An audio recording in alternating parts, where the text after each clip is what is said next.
On episode 2 of the Absolutely Geek podcast, we have Danny of Geekdom 101, the Dragon Ball historian. Brother, welcome, man. Welcome. Hey, man, thanks for having me on.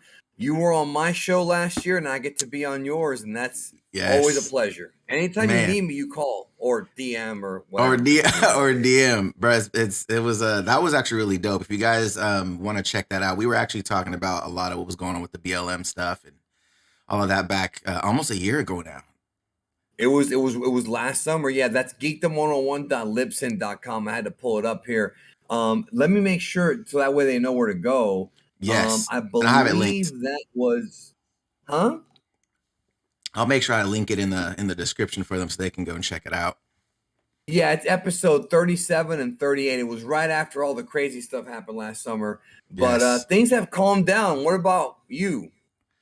In your life? Here, everything kind of here is we've been kind of chill here. At least in this part of Australia, we've been off of quarantine since June of last year. So it's not crazy like how it is here. No.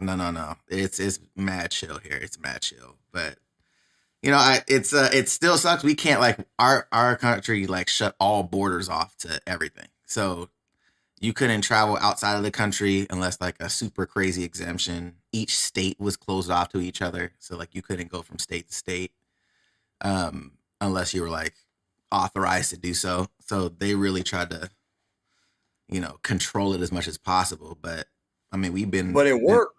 It worked because y'all were okay. Y'all were. That was always something that's weird, man, because when it comes to that whole situation, I was in a weird position because looking at it from the outside, right? It's what your country did and a lot of the Southern Asian countries did was smart. But then you have people who are oh, no, that takes away our free will. But it's just shut up and just do what you got to do. You know what I mean? Shut up. Just do it. Facts. It ain't going to be forever. And look at that. It's been a year now and things are so much better than they were last year. Last year was a crazy year. Bro, last year was wild, bro. It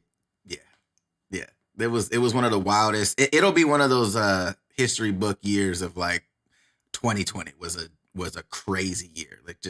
Bro, it's we didn't live through World War II or any of that stuff, Vietnam, but we lived through 9/11, which was crazy. I lived through the Persian Gulf War. There's been nothing will compare to 2020 because it's funny because whenever you look at TV and you see something going down, whether it be the O.J. Simpson case or whether it be I don't know, the Oklahoma City bombing, unless you're involved directly, it doesn't really affect you. You're just watching it and you're just kind of being But this pandemic affected everyone. Even if you didn't get it sick, you got affected one way or another.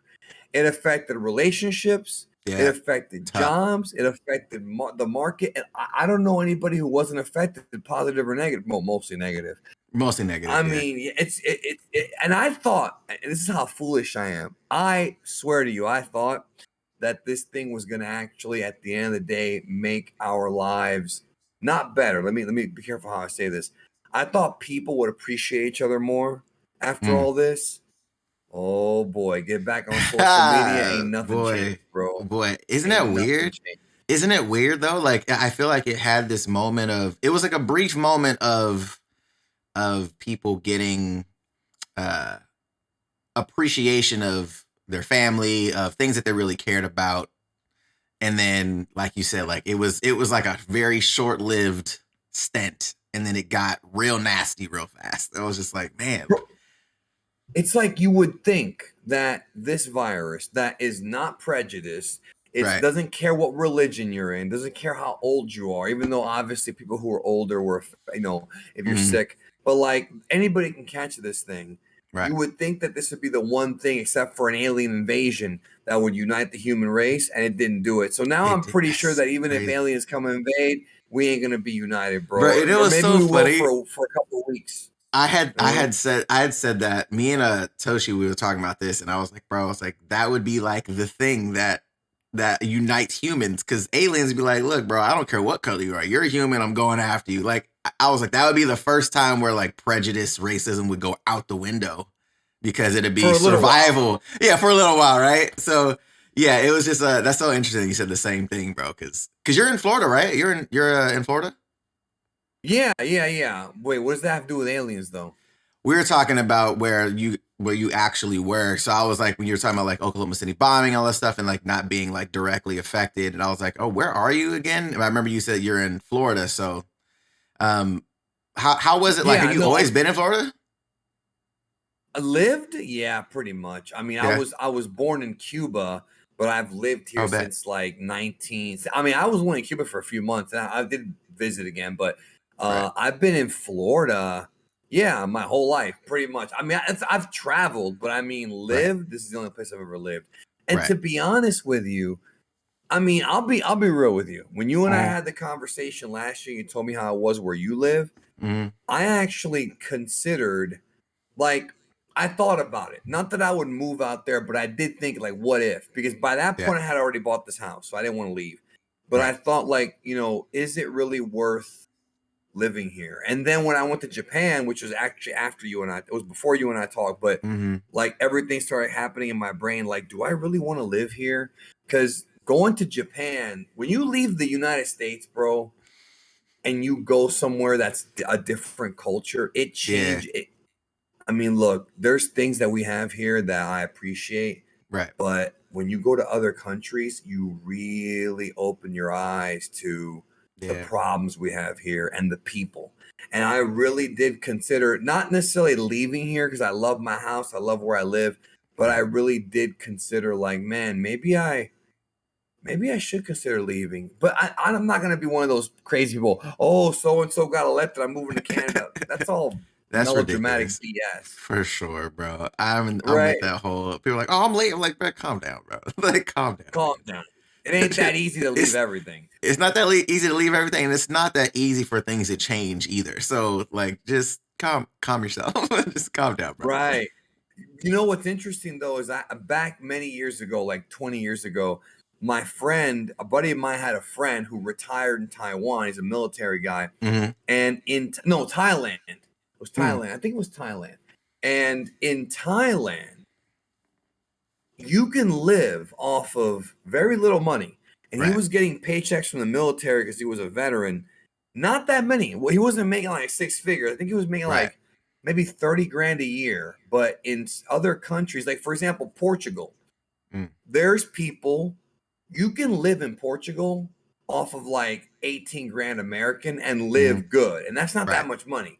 Right. So maybe it's one of those things where right now I think I'm happy, but I feel like maybe when I retire, Right. then that might be the only time where I think about getting out of here. Because Right. there's you can live pretty comfortably in other parts of the world, bro. Nobody ever thinks about that, but I Right. mean, because you left, but I mean, a lot of other people don't. I'm never leaving America. They think it's the only, bro. People are so stupid. This is the only free country when it's like, dude, Right. there's some weird stuff around the world in some parts of the world, but Facts. Japan, bro, Japan was. Have you been in Japan? Bro, I've been planning and halting my Japan trip for the longest. I'm very You're close too. I'm very strategic with what I do and when I do it. And Me I too. moved to Australia for a reason. So I was like, if I go to Japan before I need to, it might ruin all of my plans. So like, cause I like everything that I'm into, even since I was been a kid, has been a lot of the cultures have been based there. So auto culture, anime, gaming, design, like a lot of stuff that I love, technology, Food. art, food are all based there. Like that's like the hub of a lot of that stuff. So I was like, man, if I end up going to Japan, it's gonna ruin every plan that I have. The reason why I moved to Australia in the first place. So I was like, you know what, let me take my time. It's here, and if I do go, I need a reason to come back. So I was like, either I'm going with my partner or like my best friend that has family there, and he's part Japanese. So I was like, trying to figure those things out of like, I need an exit strategy. I need to be there for a finite amount of time because I usually travel one way. I usually go a one-way ticket and I just go. Really? Yeah, yeah. So That takes balls, man. That takes balls. I just like not feeling like I have to leave because I think But I mean, okay. So if you go, are you saying you just stay at hotels until you feel like leaving? You got it so like that? Because that's um so crazy. so I mean it really depends, and I think in Japan I don't know people in Japan. Usually it's like I get That's friends or whatever. Then typical. you try to figure out how to you can do accommodation with friends and and do it that way versus I'm just gonna pay for a hotel. No, that's kind of ridiculous. So it's I figuring see what you those mean. things out.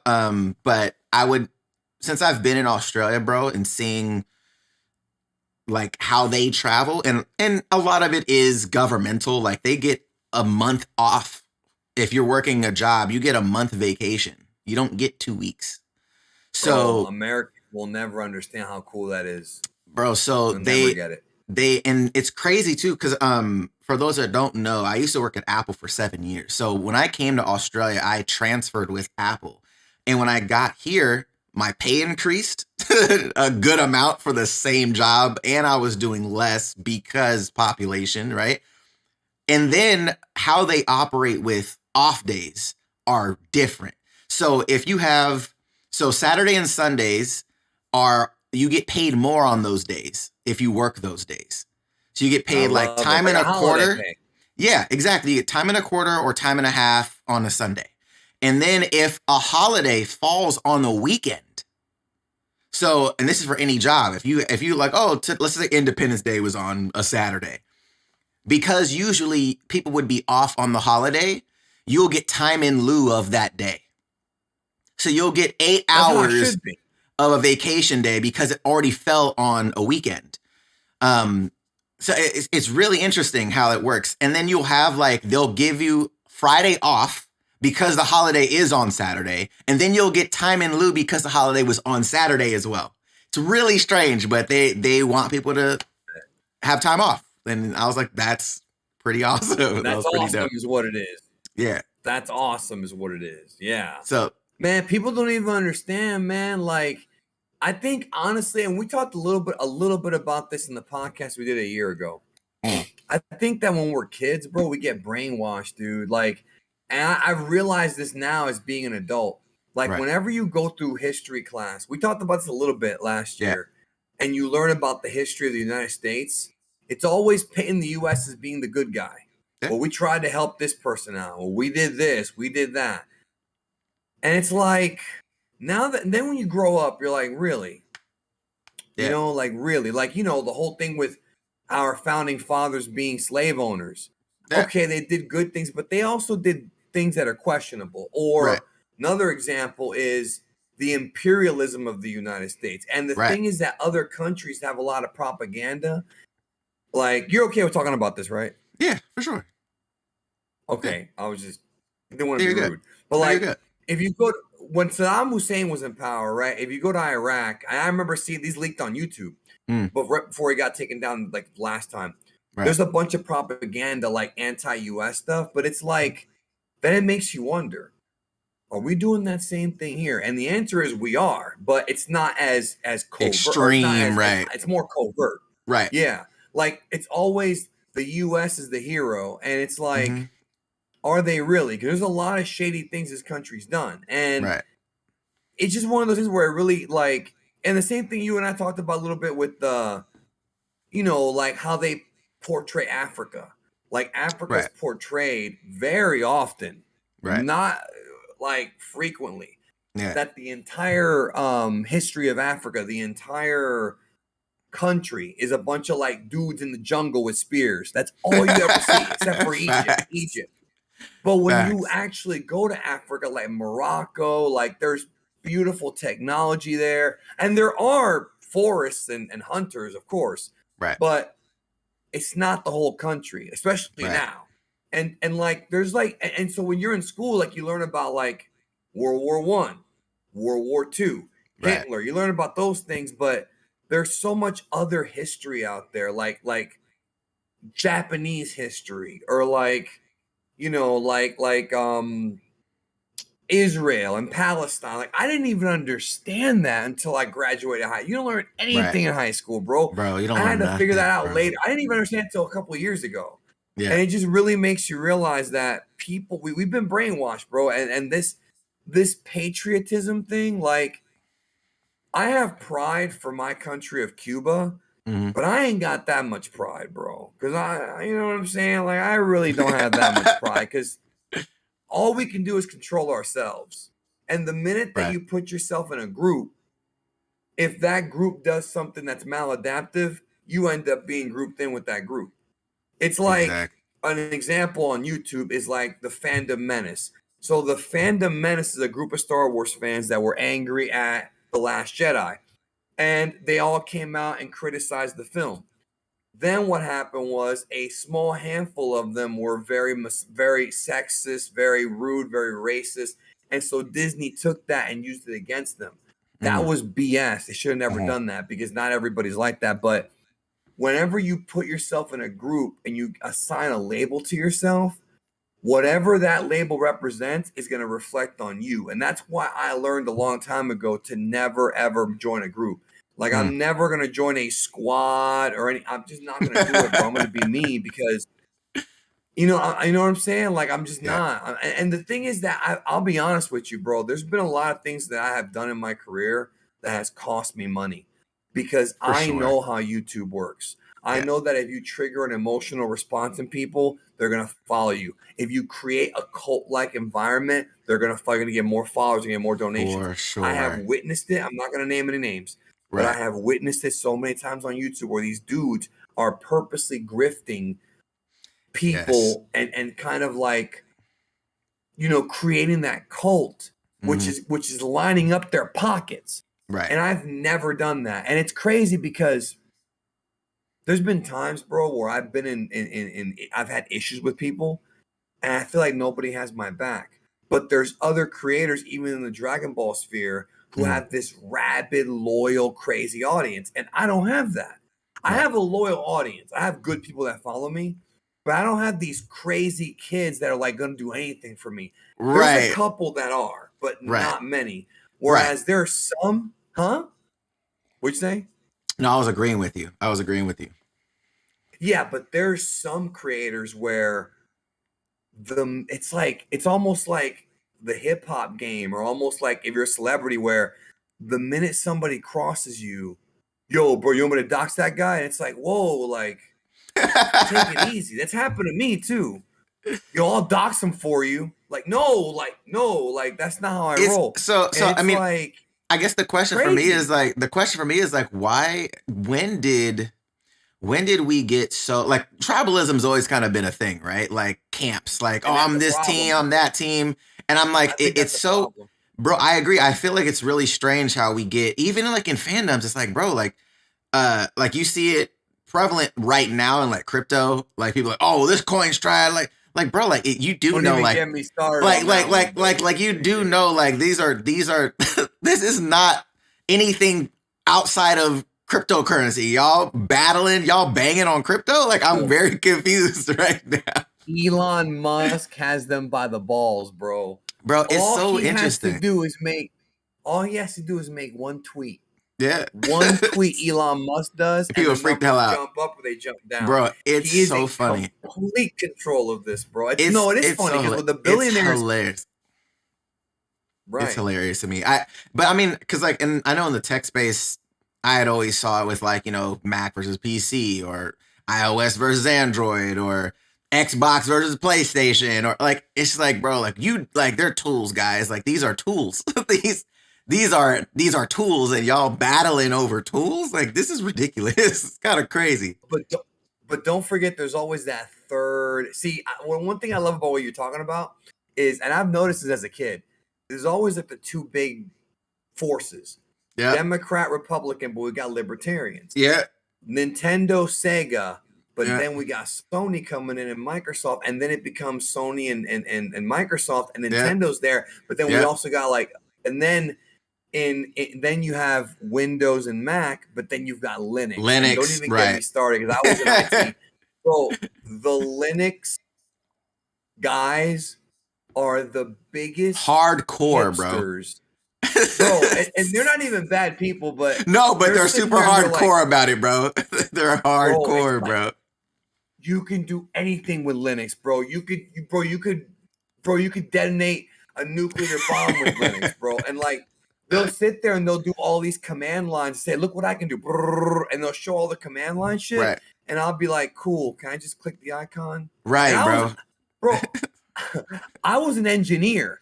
And Right. I'm weird because when I was an engineer, I was always a GUI guy. I did not like command line. I'm the And I same. remember when right around 2012, I was told, if you learn PowerShell, you'll excel in your career. And I was like, do PowerShell. I have to do that? If you learn Cisco, and I'm like, I don't want to do that. That's not. Thank God I got out. But I'm saying like the whole command line thing's never been me. Yo, GUI. So I have here's my thing, because I had produced music for the longest. Like I was in music, I was producing music, and I remember when Ableton had first come out, and people were like, oh yeah, Ableton. I was like, bro, I hate the way it looks. I was like, I hate it. So for me, The it was interface, always like the interface to me was always the biggest. I was like, if I don't like the way it looks, I won't use it. I don't care how powerful it is. If I don't like the way it looks, I'm out. It's really weird, but be yeah, comfortable. bro, I need a nice aesthetic to be like, oh, I enjoy It's using like this. it's like women, bro. If you don't like the way it looks, you're out. No, Honestly, bro. I mean, look. I mean, let's just keep it a stack. Like, yes, yeah, 100%. Like, you're attracted for a reason, so it's like, okay, well, we can be cool, but hey man, look. One thing you probably don't know about me is I used to do life coaching. About 13 years ago, I did it, and I stopped doing it because I quickly realized that I wasn't qualified enough to do it. I could probably do it now because right, I'm older, but I was only in my 20s doing it. But I would always tell my I don't want to call them students, but people who were listeners or what I don't right. even know what you call them, like whatever. I guess they are students. I didn't have that many clients.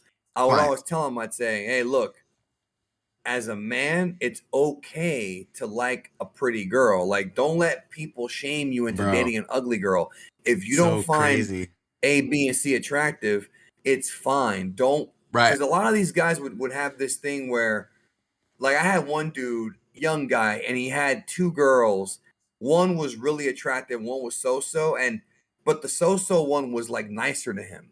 And I'm like, okay, cool, but does she get your dick hard? And if the answer is no, how far are you gonna go with it? You Yo, know, like I think now for me it's easy. right. You know what's interesting though? I feel like there's this weird space right now because, you know, I think everything right now is overcorrecting. Right? Because there's What? been It's what? What's the word you used? overcorrecting. Like everything right now, like whether it be like things that we used to do back in, like things that weren't done well in the past, and then there's an overcorrection of we can't do this Oh anymore. yeah. But there's an Oh my overcorrection god. of like I hate it.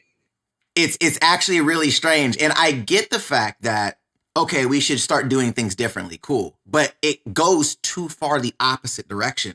So it's like, okay, so I feel like whoever has been done wrong, right? They get the adjustment, but then it goes too far. And it's a lot. I think Well, it's that's like, where go ahead. no, go ahead, go ahead. I think that's like the cancel culture, that whole vibe is overcorrecting. Like, cool, acknowledge things that aren't what they need to be, equality here and there, dope, that's fire. But then there's an overcorrection of, oh, we're canceling a cartoon character. For what, bro? What are we doing right now? What are we doing? You took the words out of my mouth, bro. What are we doing? Because it's like we talked about it a year ago on the show we did before. Like, yes, there should be equal opportunities for minorities, for everyone. That's fine.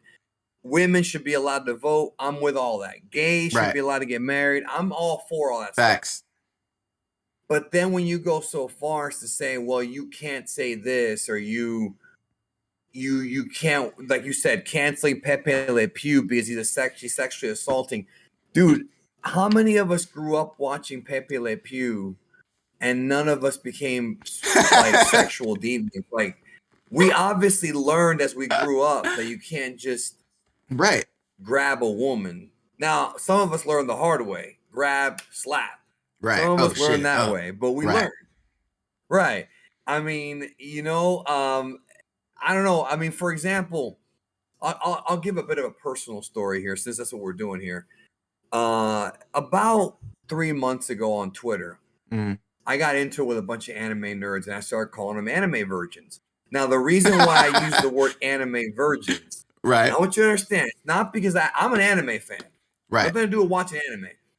But when you treat anime or a fictional character like they're real or like they're more than just a cartoon, it's weird to me, bro. It's weird to me. And they were celebrating Goku's fake birthday. Right. Because there's this fake BS out there that Goku's Right. birthday is April 16th. It's not. It's completely made up. And all I said was, this is fake. Right. And you wouldn't believe how many people, it wasn't that many, but it was a few, were like, let us celebrate. And I'm like, are you gonna bake Goku a cake? Right. Are you gonna throw him a party? Like, and as a grown ass man, bro, like, do I not have a right? It's gonna sound, look, I don't want you to think I'm a dick, but I'm just gonna be real. Like, this is me. Do I have a right to not look at you and say, I think you're weird if you celebrate a cartoon character's birthday? Like, it's one Look, thing to bro. celebrate what the character's done for you, if it inspired Right. you to lose weight, or, that happens as Goku trains, we train. Right. But like, when you're getting mad at me for telling the truth about a fake birthday, for debunking, it's like when I do these debunk videos and I talk about how, okay, well, Toriyama never said this. Right. And somebody's like, but I want him to say it. Like, dude, why are you okay living in fantasy? Like, it's weird. Right. I'm sorry, but it as somebody who's very real, I can't live in this fantasy cartoon world, bro. And I do this for a living. Right. And so they were saying that, right? And people were coming down on me. And they were saying you shouldn't use the word virgin as an insult. Why? Now, right. Go ahead. I have people literally comparing me using the word virgin to the N word and to the FAG word.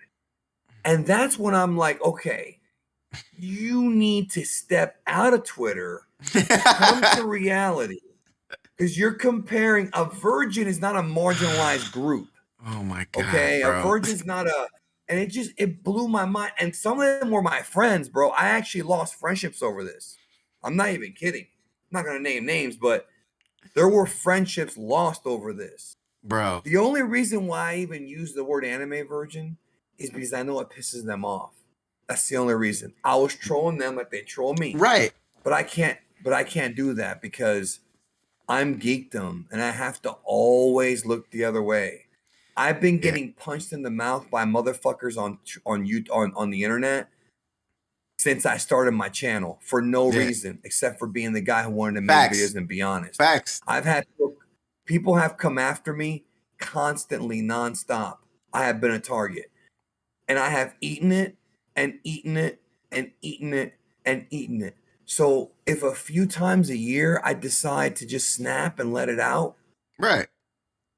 Can you understand why? Well, I think here's the thing, bro. I feel like there's and it's so funny because I had checked out this Red Table Talk of Will Smith and Kevin Hart. I think yesterday I watched it, and it was funny because like being in music and in dance and professionally doing that for a while, you start meeting people that have massive followings, right? Whether it be artists or producers or X, Y, and Z, and you start to see how non-livable their lives are, right? And I think there's this idea of people like, oh, well, I want to be famous. I want to be this. I want to be known. I want to have a following, blah, blah. And it's like, you have no idea how limiting that life can be, of what choices you actually can, like, all right, cool. I'm Kevin Hart. I'm going to the mall right now because me and my kids just want to go and have a cool day at the mall and shop or whatever.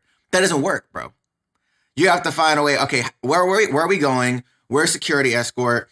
Can we lock up a store so we don't get bum rushed, so we can just have a regular day? Oh, I want to go to the movies. Okay, well, what day is really slow? When can we go in there where nobody's really gonna notice us? I used Sometimes to you work gotta pay to go after hours too. bro, when I used to work at the Apple Store, bro, in Santa Monica, there was so many celebrities that would come in the back door. Like we had to like escort them in the back, sneak them in, or they would come into the store, bro, with like decked out like hat, trench coat, big glasses, like disguise. And I'm just like, but it's one of those things that I feel like when you don't have things on record, you're not on camera, you're not doing anything like that. It's really easy to say what you want.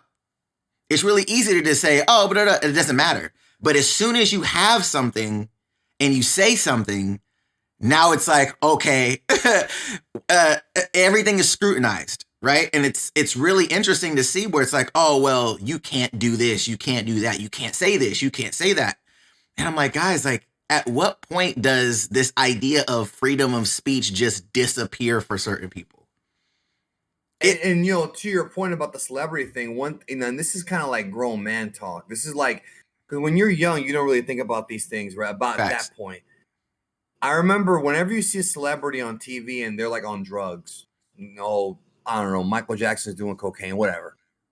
People will sit there and they'll judge that person and they'll say, man, if I had that kind of money, I'd never ruin my life. And it's like, but if you had that kind of money, you would have Harrison Ford and these other celebrities who you respect offering you all these drugs. And it's real hard to say no sometimes to all that peer. And I'm not saying that I would do the drugs, but I think we as people, bro, and this is me thinking like a utopian society that'll never come. Facts. I think we need to stop judging other people, dog, because you really don't know what goes on. And one thing I've learned is, and this goes back to our point that you're making, I'm going to make a point in a minute, is a lot of this is mental.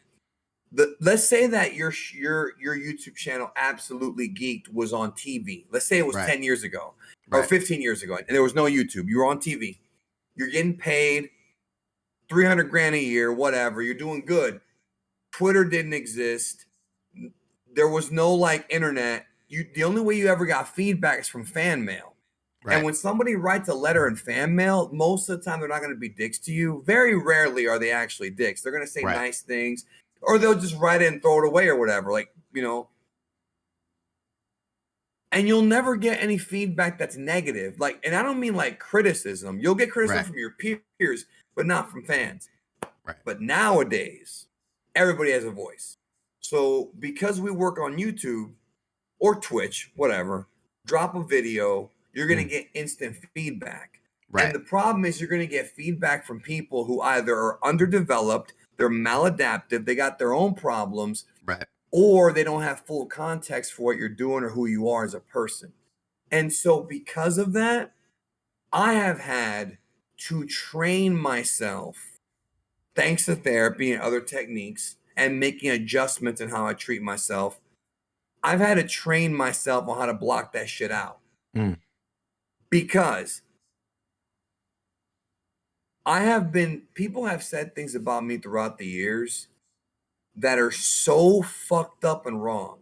I've been called a racist, a sexist. I cheat on people. I've had videos made about me. I'm stealing this. I mean, it's not that bad anymore. It's calmed down a lot, and those videos are mostly gone. But I've had every accusation you can make about me, and it's all BS. It's all BS. And people still do it. I mean, but not as much. Not as much. And they don't even talk to me to find out if it's true. They just assume it's true or whatever. I fake copyright. I've never done that. And like, that's how it is, though. It could be anybody. I'm not just using me as an example. We all deal with it to a degree. But for me, it hits me harder because I had a lot of issues growing up, a lot of abandonment issues, a lot of issues being an only child. Well, I had a brother, but he didn't live with me. I was bullied a lot. I was pretty much an outsider. And so when I started doing YouTube, and this is something that's been a problem, is I just want everybody to like me.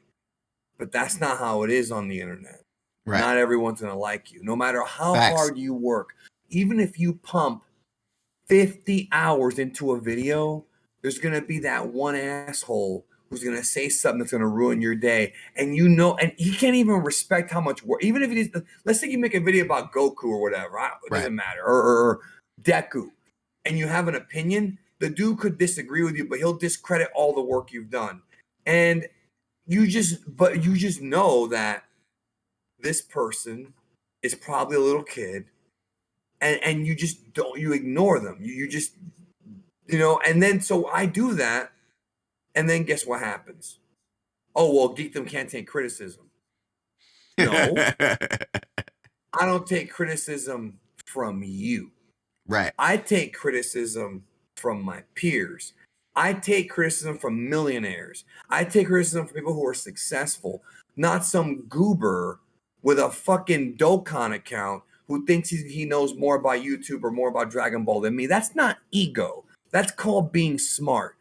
Can you imagine how many people contact LeBron James on Twitter all day about this man missing a 3-point shot? You're talking to LeBron James, dog. You're Right. sitting on your couch eating Cheetos. You're Facts. on your couch eating Cheetos and you're talking to LeBron. I'm not comparing myself to LeBron. I'm using him as an example because Right. people have a voice to say whatever they want. And the truth is that if you look at this from the outside in, they come off like morons because they don't have any context for who you are or what you're doing. And that's not how it used to be. So we have an extra layer of communication with our audience, but we also have that extra layer of possible triggers and pain because there are certain things that trigger me. Not comments, but there are certain, what I don't like, and I'll be honest with you about it. I don't like when somebody says something about me that's not true. If Right. you dislike something I do or disagree with me, cool. But if you're going to just make something up, I've never liked that. Since high school, since middle school, hell, I've never liked that because you're just making shit up because you can't figure out, your brain can't figure out what my intentions are, or you can't figure out that maybe it's not true. And it's something we all deal with. I'm not just talking about myself here, but I've dealt with it. I can only speak for me. But I'm just telling you the point about, like, I don't consider myself a celebrity and I never will. But if I was, with the way social media is now, I couldn't even imagine that. And that's why they have like professional like media companies running their Twitters. Can you imagine if you're like, I don't know, Margot Robbie, and you're going on Twitter and you're having people call you a slut, and you're like Bro, it's dog, think crazy. about that. It's so interesting because like even like when we were Every talking day. when I was whenever Brittany first started going through her situation, like publicly, when she's shaving her head and stuff like that, and you don't really know what was going on. You just saw stuff, right? As a kid or young adult. Britney Spears, yeah. So, oh yeah, I don't know about that, but I've heard some things. Before. Right. I'm sorry. Yeah. So when I was younger, when that had happened, people were like, oh, she's crazy. Blah. I was like, let's just take a step back real quick. Let's take a step back. And this was pre-social. You don't know what's going on. This is pre-social. And I was like, look, and obviously we still didn't really know how deep a lot of stuff was going back then. But I was like, guys, think about this real quick. I was like, for you to be, and because I was in the music space, I understood what it took. So I was like, you have these people that fight tooth and nail to create, that have been doing this for years, that are under scrutiny about everything they do, every decision they make, every relationship they're in. I was like, and they get criticized about everything.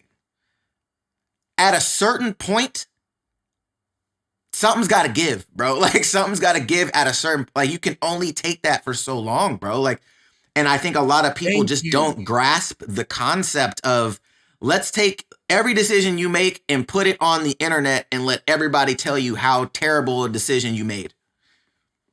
Like you don't have to do that. They don't know you. Like they don't know you at all, bro. They don't know why you made a decision. It's none of their fucking business. I'm sorry. And then when you're a celebrity like Britney, you've got the long lens of the media watching everything she does. Everything. I don't know if I could live that life, bro. Like people always talk about the money and the money and the money and all that. And the money's nice, I'm sure, but you will lose your mind. That's why I noticed, like, have you ever noticed, like, some of the OG rappers or even some of the old movie directors, a lot of them bail. Like, James Cameron left the US. I know John Carpenter's barely around. Mm-hmm.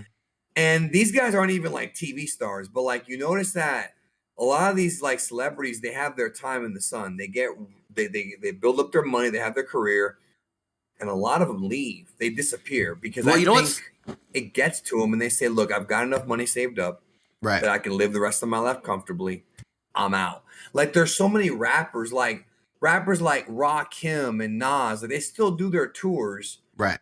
but they're not like on MTV all the time. They're not on YouTube all the time. They're more like guys of the past, but they have saved like Chameleonaire. Actually, Chameleonaire is a great example. He used to come in the Apple Chameleonaire store came all around. the time, bro. What'd you And say? he would come in the Apple store in Santa Monica all the time. He's a tech guy, bro. Yeah. He's a tech guy. And what happened? Made all his money, saved it, invested in some companies, dipped. Now, I'm not saying it's because of this, but there's a comfort in being able to say, I'm done. Yeah. I'm not there yet. I want to get there someday, but I'm not quite there yet. You know what I mean? And it can be done. It can be done. It's just like people don't understand, bro. Like, and when you've already got issues from your past and you make it as a celebrity, because one thing I've learned about artists, whether it be musicians or actual art like painters or anything, a lot of them, their brains are wired different. So sure. a lot of them have trauma. A lot of them have like that pain Which helps is what them write, like Bob Dylan. it's right? the creation. Like, it's the fuel, people bro. Don't get it. Yeah, and then when you're in public all the time, like, yeah, it's bro, like I remember people tell me all the time, are you gonna get to 1 million? It's like maybe someday, but I don't even care.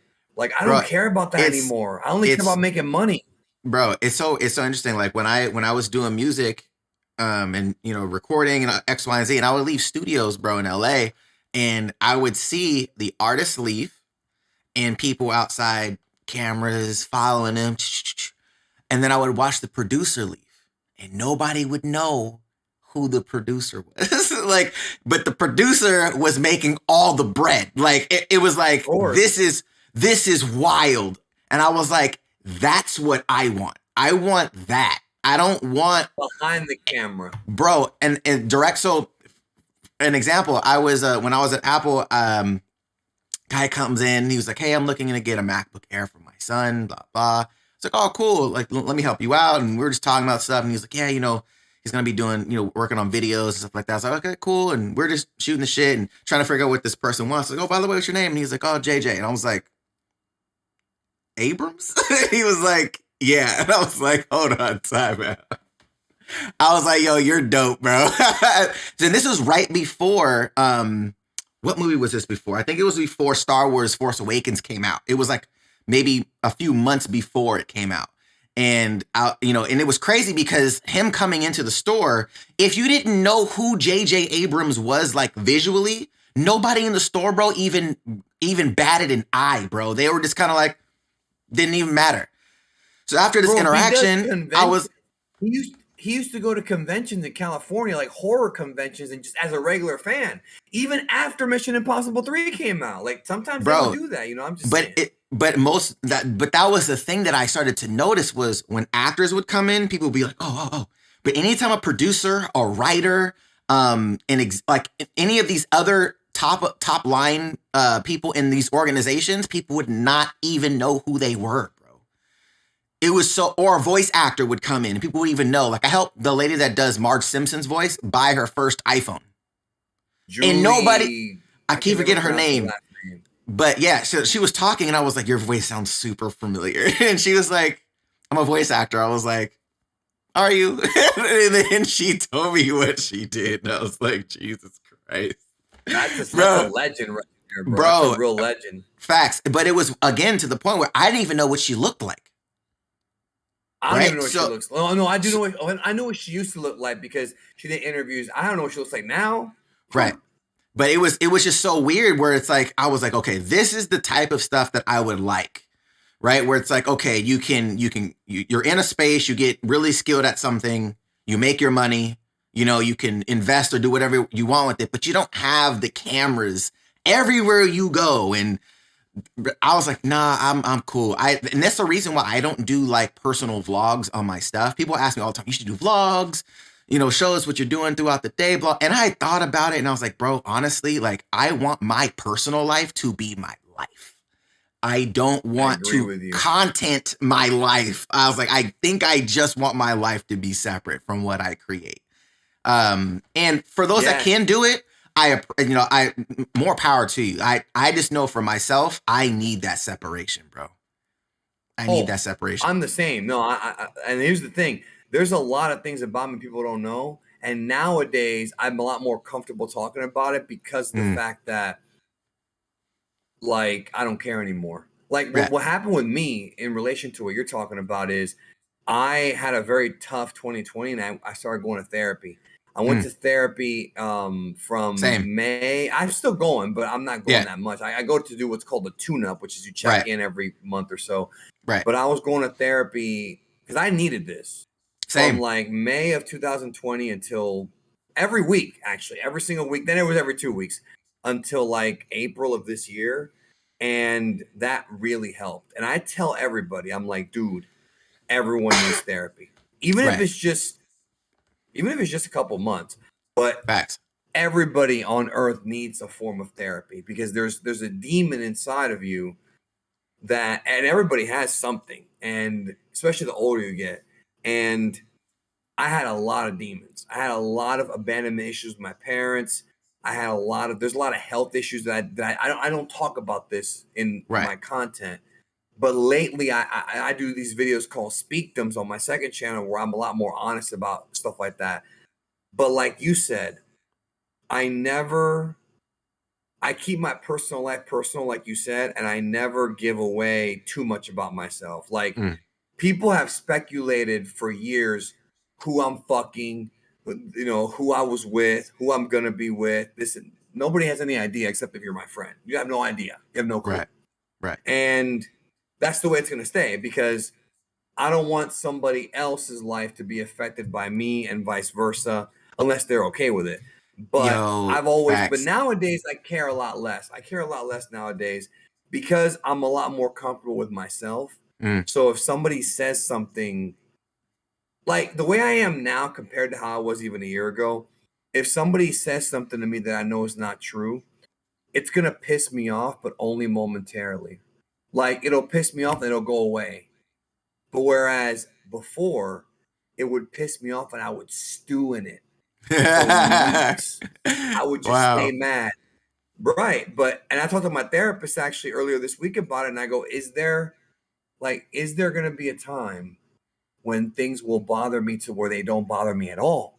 And she said, yes. She said, there's very possible that if you keep working, you'll get to a point where nothing will, well, not nothing, but it dwindles down how many things bother you. You know what I'm saying? And it helps. It really helps. Yeah. I mean, one of the things that I did, because I was always in sales, like for the longest, right? So I was always good at communicating and selling stuff. But when I was in sales, one of my mentors had when I was on my journey of wanting to figure out why I felt so entrepreneuristic. I was like, I need to figure out what it is I want to do. And one of my mentors at the time was like, you should do door-to-door sales. So I did door-to-door sales for an internet company called CenturyLink in Vegas. And he was like, you need to do door-to-door sales. I was like, why? He's like, you're too emotional. And I was like, what do you mean? He was like, you react to anything. He was like, you need to build some rhino skin. So door-to-door sales taught me a lot of like what to take or how much I could actually, because you're going up to somebody's door unannounced. You know what I'm saying? Like, I hate it. I used to do it. I did it and I hate it. I hate that kind of work. So, but what it trained me to do was, okay, if I have to do something, right? I have to try to sell something to somebody that doesn't even know that I'm showing up, right? So I'm like, all right, I have to do this.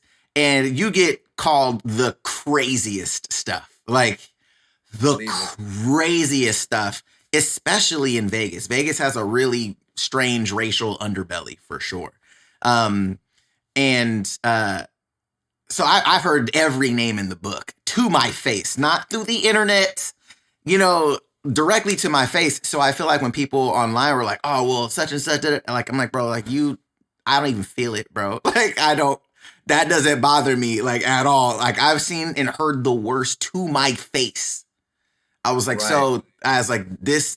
So it's really weird. Like, and I agree with you. At a certain point, you just kind of you get to a point of like, okay, next, all right, cool, next, and you just kind of get over the the minor inconveniences. All right, cool. Anyways, next. Ultimately, ultimately, bro, if I'm being 100% honest with you, which I think I've told you this before, um, I don't, those things, like at this point, what gives me, I guess, solitude, no, that's not the right word. I guess what gives me, what keeps me going is the money. I mean, that's what it is. If I didn't get paid what I got paid, I wouldn't be doing YouTube. And like, I have done so much for the Dragon Ball community that they don't even know. They have Mm, no idea. I don't brag about it. I have done a lot of things behind the scenes mm, with brands, and I have done a lot of things involving very high people that I'm not going to talk about because it's none of their business. And I'm not one of those guys that bask in glory. I just want respect. I've been saying that shit forever. I want fucking respect. And when I right. don't get respect, it pisses me off. I mean, not so much like before, but it does. And I have pretty much learned in the past year, it don't matter. The community doesn't matter. They're gonna fight amongst themselves. I got thrown under the bus in 2019 over a voice actor controversy that had nothing to do with me. Nothing to do with me. I got Come everything on. said about me in the book, and it was all BS. And so I learned, I said, you know what? I appreciate my followers. I'm not saying I don't. And I appreciate the people who support me in the community, but the overall community can rot in hell. Like, honestly. Because they're Damn. no, I mean, I'm sorry, but you know what I'm saying, right?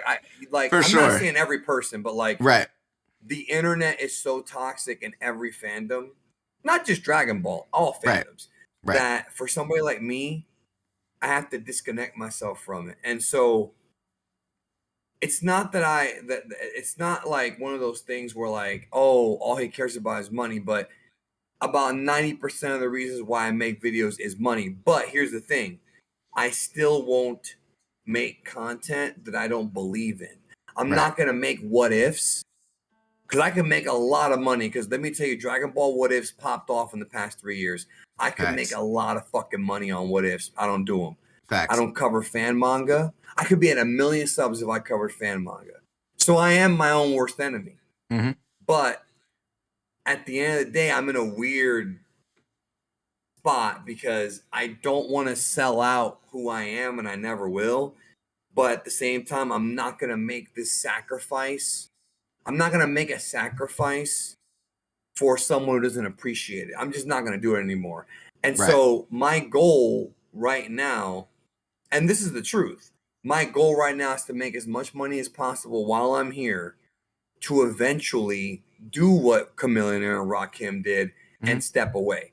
I'm working now to eventually step away. Now, will that ever happen? Maybe not. Maybe I'll do it for another 10 years. My original plan was that I was going to be leaving YouTube within 3 years. That's changed. Now it's whatever happens. Mm. So, because I kind of, now that I've gone through the mental training, I enjoy what I do more. Right. So, I could be around for another 10 years, who knows?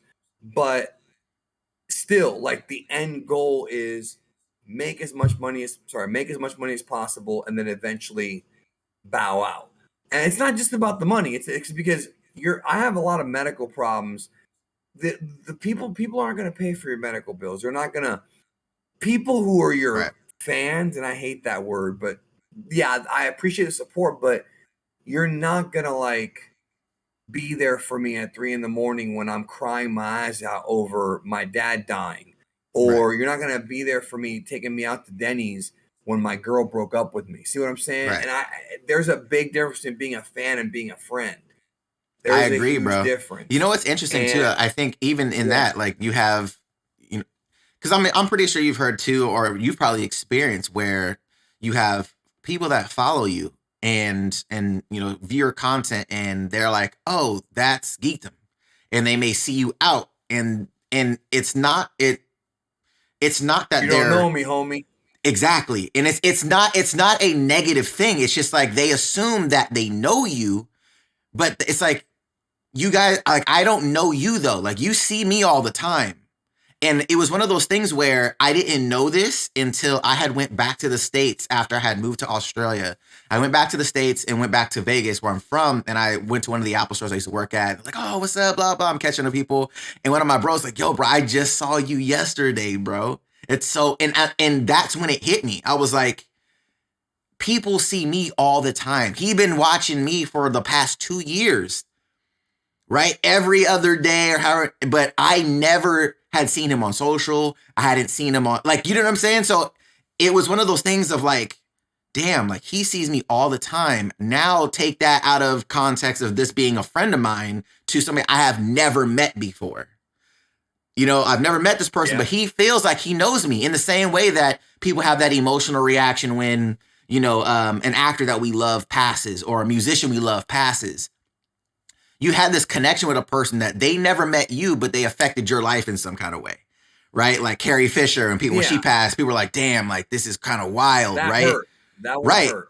And it was just, it's like she was an actress in a story that everybody that had watched that loved. They loved her character. You kind of grew up with her in your household, but you had never met her before.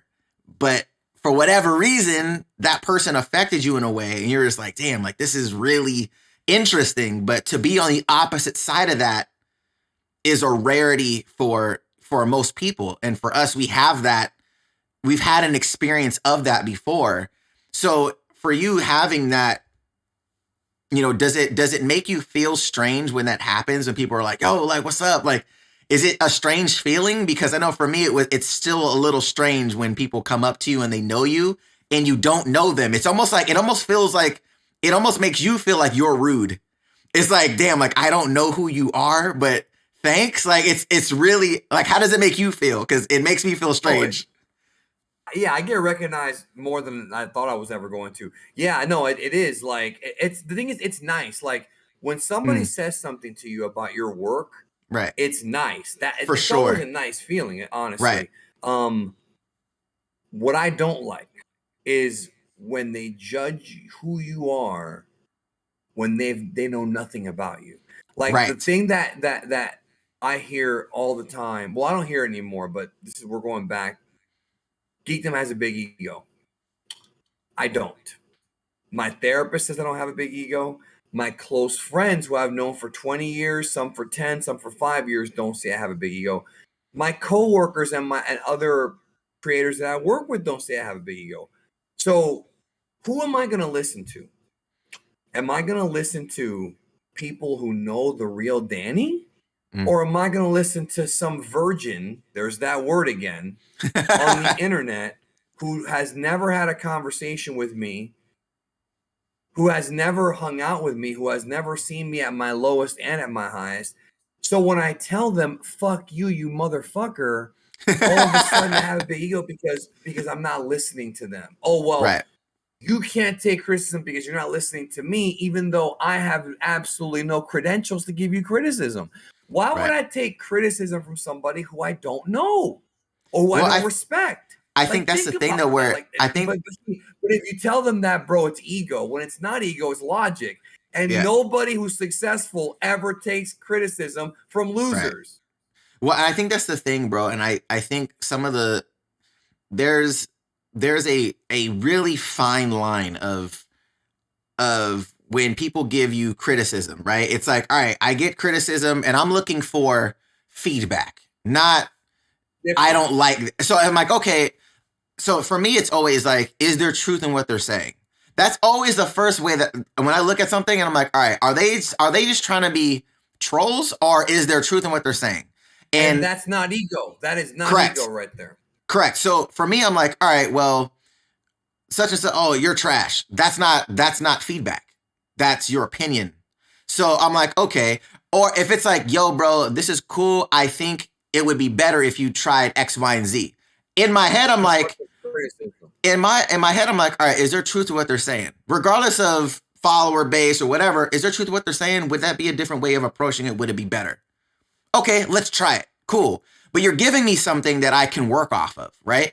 That's completely different than, yo, you're garbage, or you don't know what you're talking about, or I'm like, okay, so what about this don't you like, and why do you feel now that because I am passionate about X, Y, and Z, that when I fire back at you on something that you feel like you know that you really don't, you now assume that, to your point, I have an ego problem or I don't take criticism. Like, no, bro, there's a difference between me and you disagreeing on something and me telling you that you don't know this the way you think you do. There's a difference in that, bro. Right. Not to mention that, like, but to your point, like let's say it's something about YouTube. Let's say you gave me criticism. I would listen because at least I know that you're in the sphere, that you're working on your channel. Like, I know that you understand certain things that people who don't create content understand. Wouldn't really know, But right? if it's Exactly. somebody who I don't know, like just think about that. Like, why would I listen to somebody who I don't know? Now, if they're a customer of mine, I'm going to use the word customer. Viewer would be the appropriate word. It's worth listening to. But if you're just going to be rude, because there's a difference between judging the content and criticizing the content and criticizing the person. If you're Right. going to say, I don't like this video because of this reason, fine. But Right. if you're going to then go and insult me when I don't even know you, Right. why should I listen? That's Not way ego. different. Like, That's way that's not different, ego bro. at all. For No, sure. and the thing is that these kids nowadays, these virgins, that's what they are. That's the way they behave. They behave. That's why I use the word virgins, not because I have a problem with somebody being a virgin, because that's, oh, you're making fun of virgins. No, I'm not. No, I'm not. But I refuse to believe that if you are this whiny over cartoon characters, that any woman would fuck you. I refuse to believe it. I'm sorry. Girls don't like guys who bitch and moan on the internet about cartoons, dog. I'm sorry. Yo, I'm you know sorry. what's They don't. crazy? You know what's wild to me is I Am I a think dick for saying that? no, but here's the thing though. Like, I've always been in, and this goes even back with my best friends. Like, there's things with my best friends. There's like 5 of us. We're like a really close knit group. And we've created dance companies together and shows and X, Y, and Z. Like a And boy band. right, and you've met one of them, Toshi, on the Cyber Hype when we had our anime tournament, and we disagree on all types of stuff. We don't agree on everything. We have arguments about stuff, but it's not about agreeing all the time. And I think that's something that now people are like, oh, well, I don't like what you said. Okay, that's fine. Like, who cares? Like, I don't like everything that my best friends do or say, and likewise, and vice versa. They're like, I wouldn't do that. All right, cool. It doesn't. It's not. I think people got to the point now, and I think back to the overcorrection of, if I don't agree with everything you do, you're a bad person, or you don't. You shouldn't have this space to say X, Y, and Z. It's like, at what point, and it kind of goes back to that freedom of speech. Of like, what point are we saying you can't just say what you want? And it's not about consequence, right? We're not saying, yo, there's no consequence with what you say, but stopping somebody from saying something that they want to say because you feel uncomfortable about it, or it makes you think about something different. Or I think that's where stuff gets really strange. And I think, I get the whole idea of, people feeling some kind of way about certain words, but it's like, bro, like, what's the content? What's the context? What's the intent behind what somebody's saying? And I think people just disregard that completely nowadays.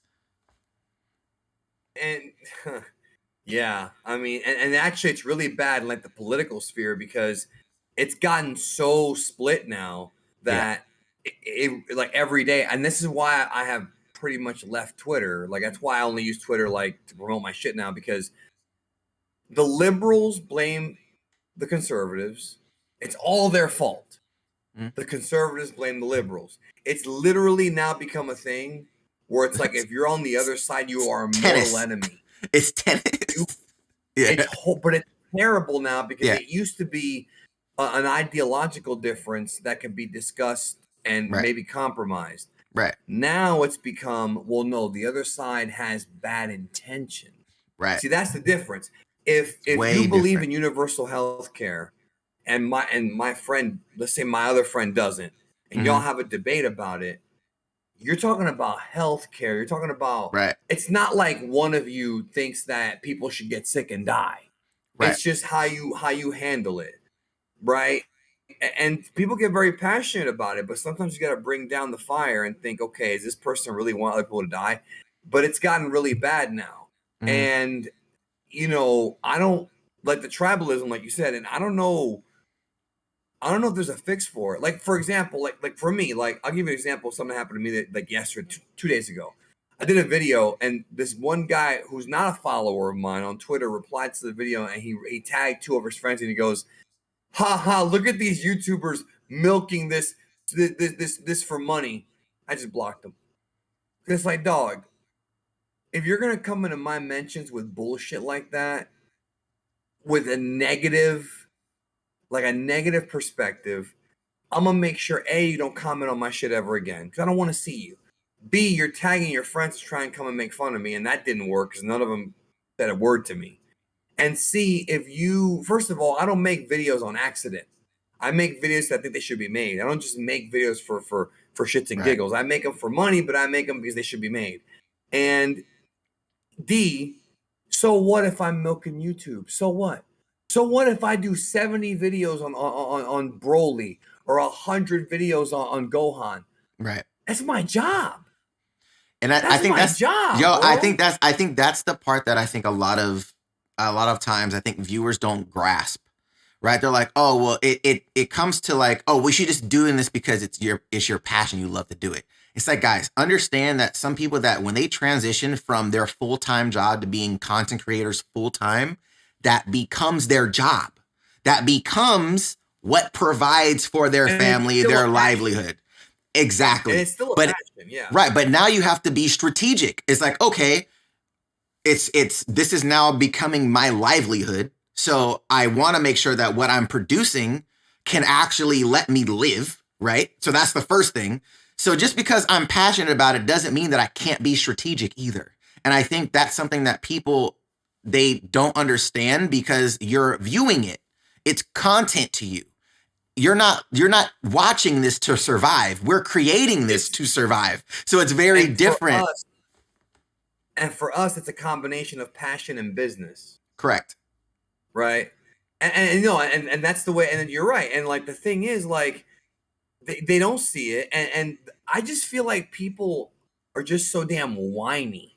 I was listening to Hello Greedo yesterday. He was streaming, and he was talking about all these Star Wars channels are constantly crying about representation and Kathy Kennedy and all this like social political shit. And he says something that made me laugh. He goes, "I don't understand how you could be a grown man and whine this much about stuff that doesn't matter." And it's like, how can you be a grown man and whine this much? Like when Mm. people tell YouTubers, and it's not just me, everybody gets this. Oh, you stretch this video out to 10 minutes, you can put ads in it. No, but so what if I did? Just don't watch it. Bro, you know Just what's don't watch crazy? it. You know Like, what's dude, crazy? you know what's crazy? Okay, you tell me what's crazy, and then I'll tell you what's The crazy. crazy thing is people always assume the worst.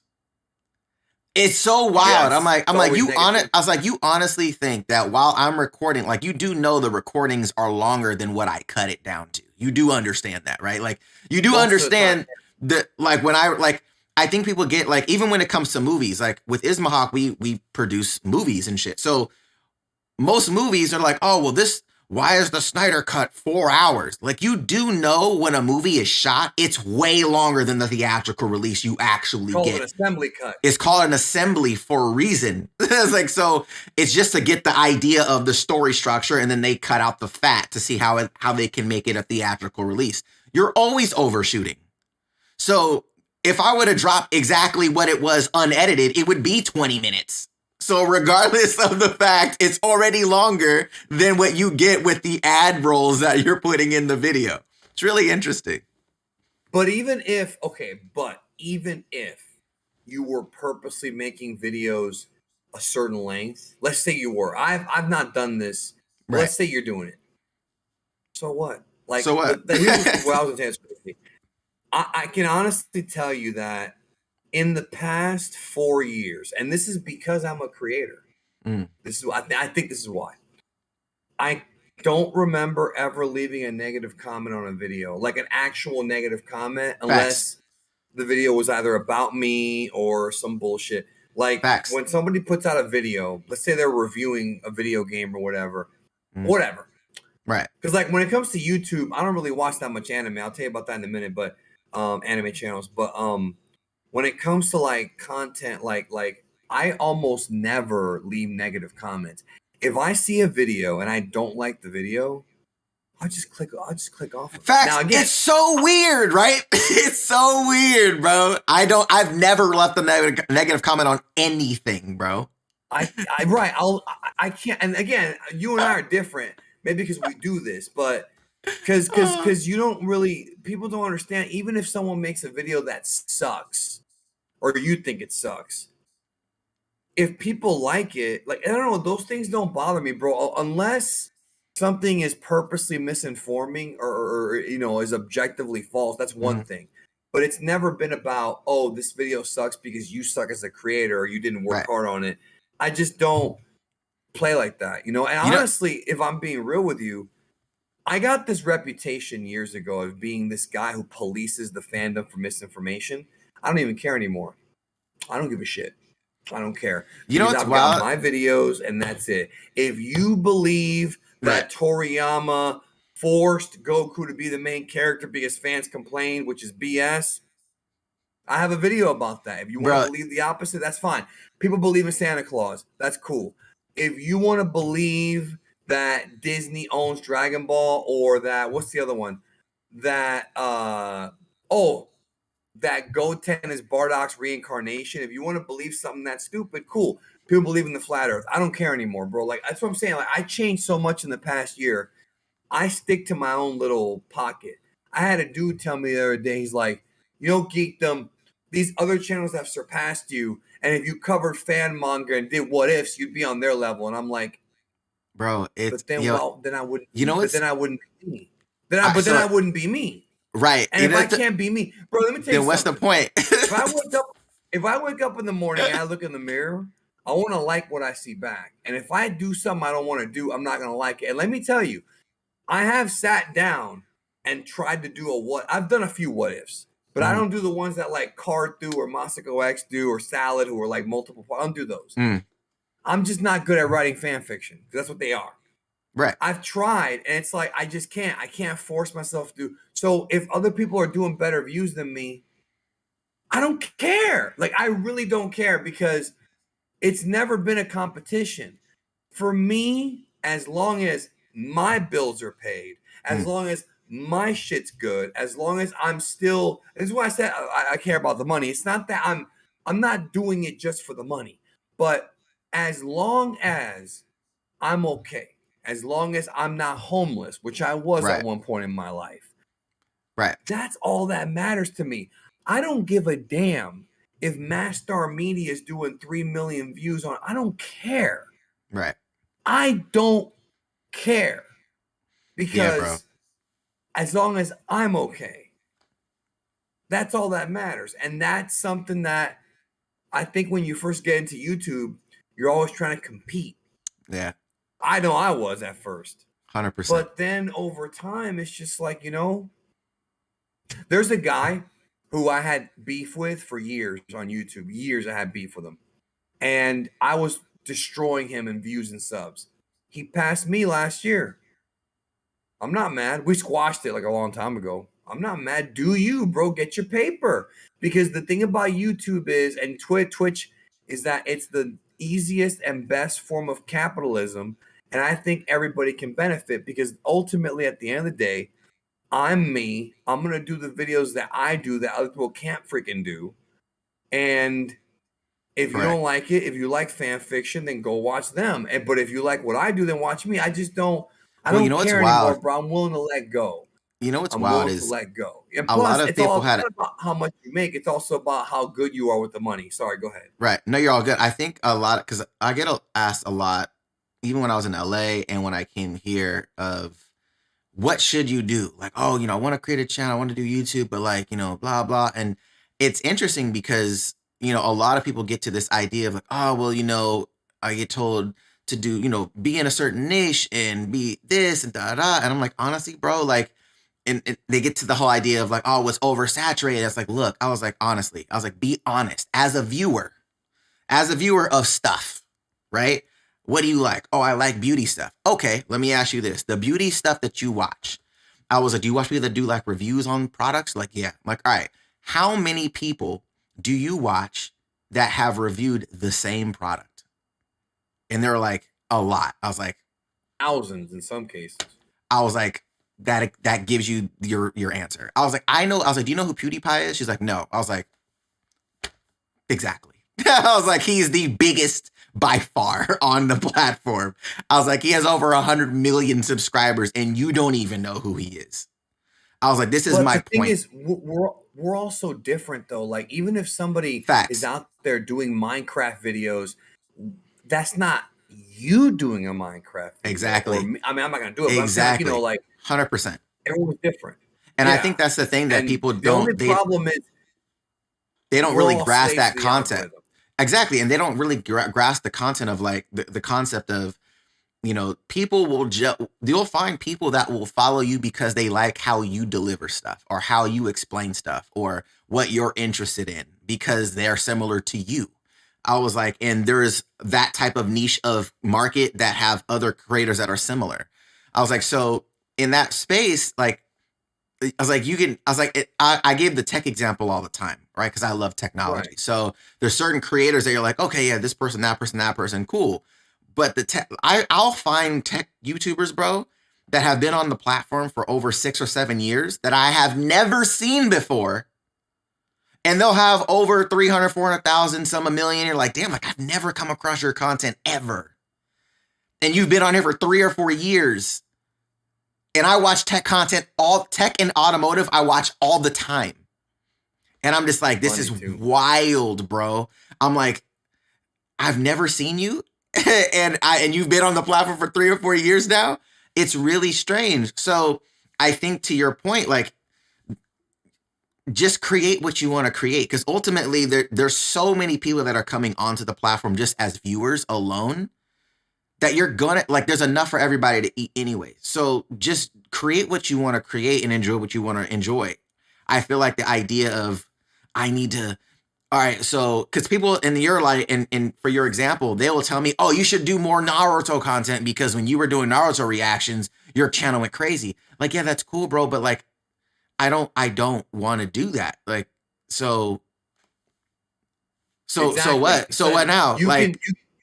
You sometimes you just can't force yourself to do something you don't want to do. That's the bottom line. Facts. Because people have told me the same thing. They're like, yo, you should finish watching Naruto and JoJo's and do content about that. And it's like, man, I got so many other things. Those are long shows, bro. It ain't like I can finish them in a week. Right. I couldn't even finish One Punch Man season 2, and I should finish that actually. Like, you know what I mean? Like it's hard to. Yeah. I just want to do what I want. You know, yeah. I haven't even finished Breaking Bad. I just want to do what I want. I mean, it's great. But you know what's funny about what you just said is, like, I think people, and even other creators do this, where and this is the negative side of it, they'll oftentimes make assumptions.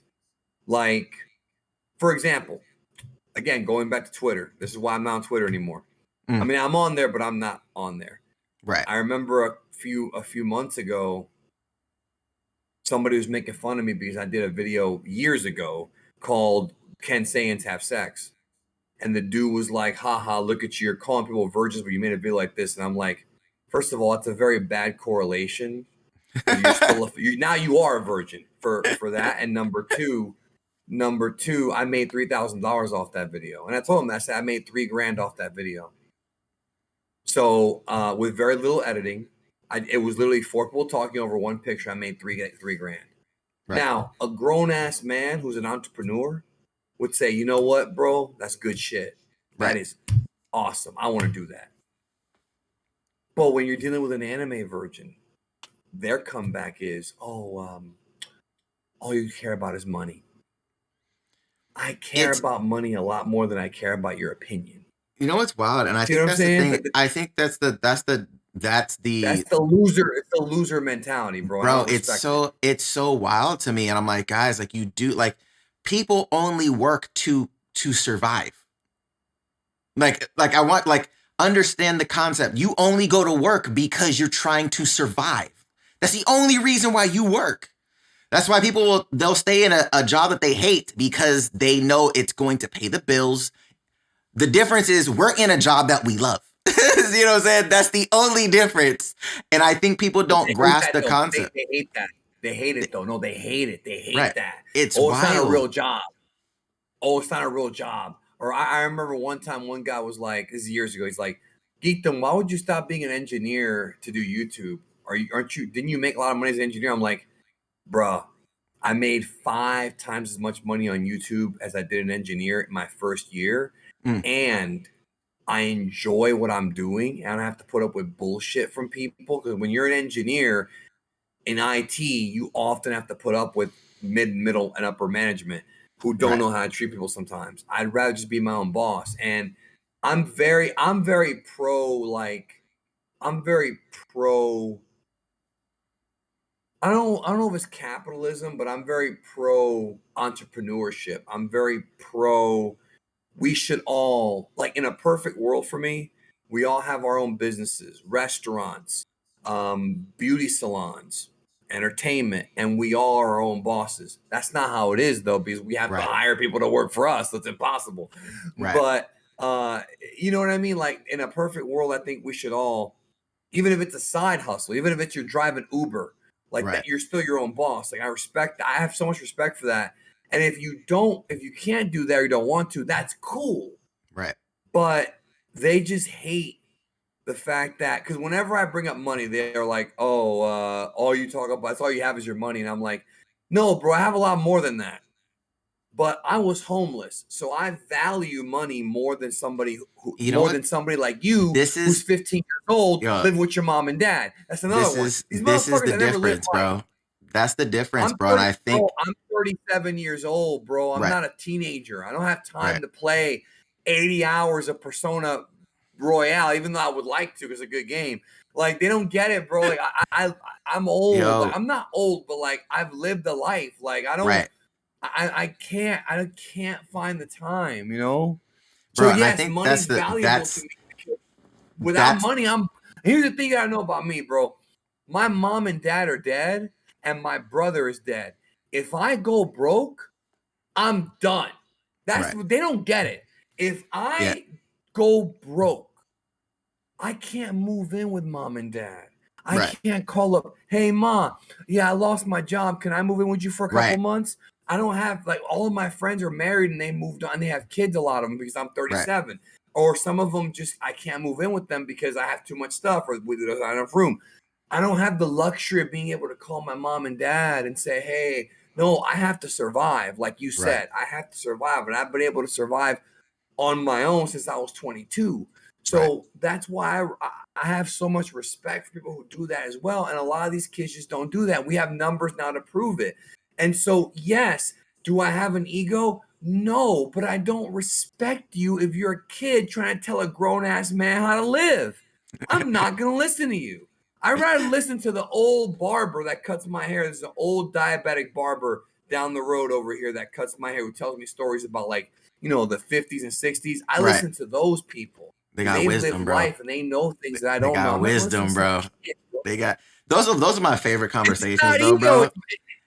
Those are Go my ahead. favorite Sorry. conversations. The old head conversation. I love those, bro. Cause like and I think a lot of it too, like, I think to your point, like I didn't grow up poor, right? I grew up middle class.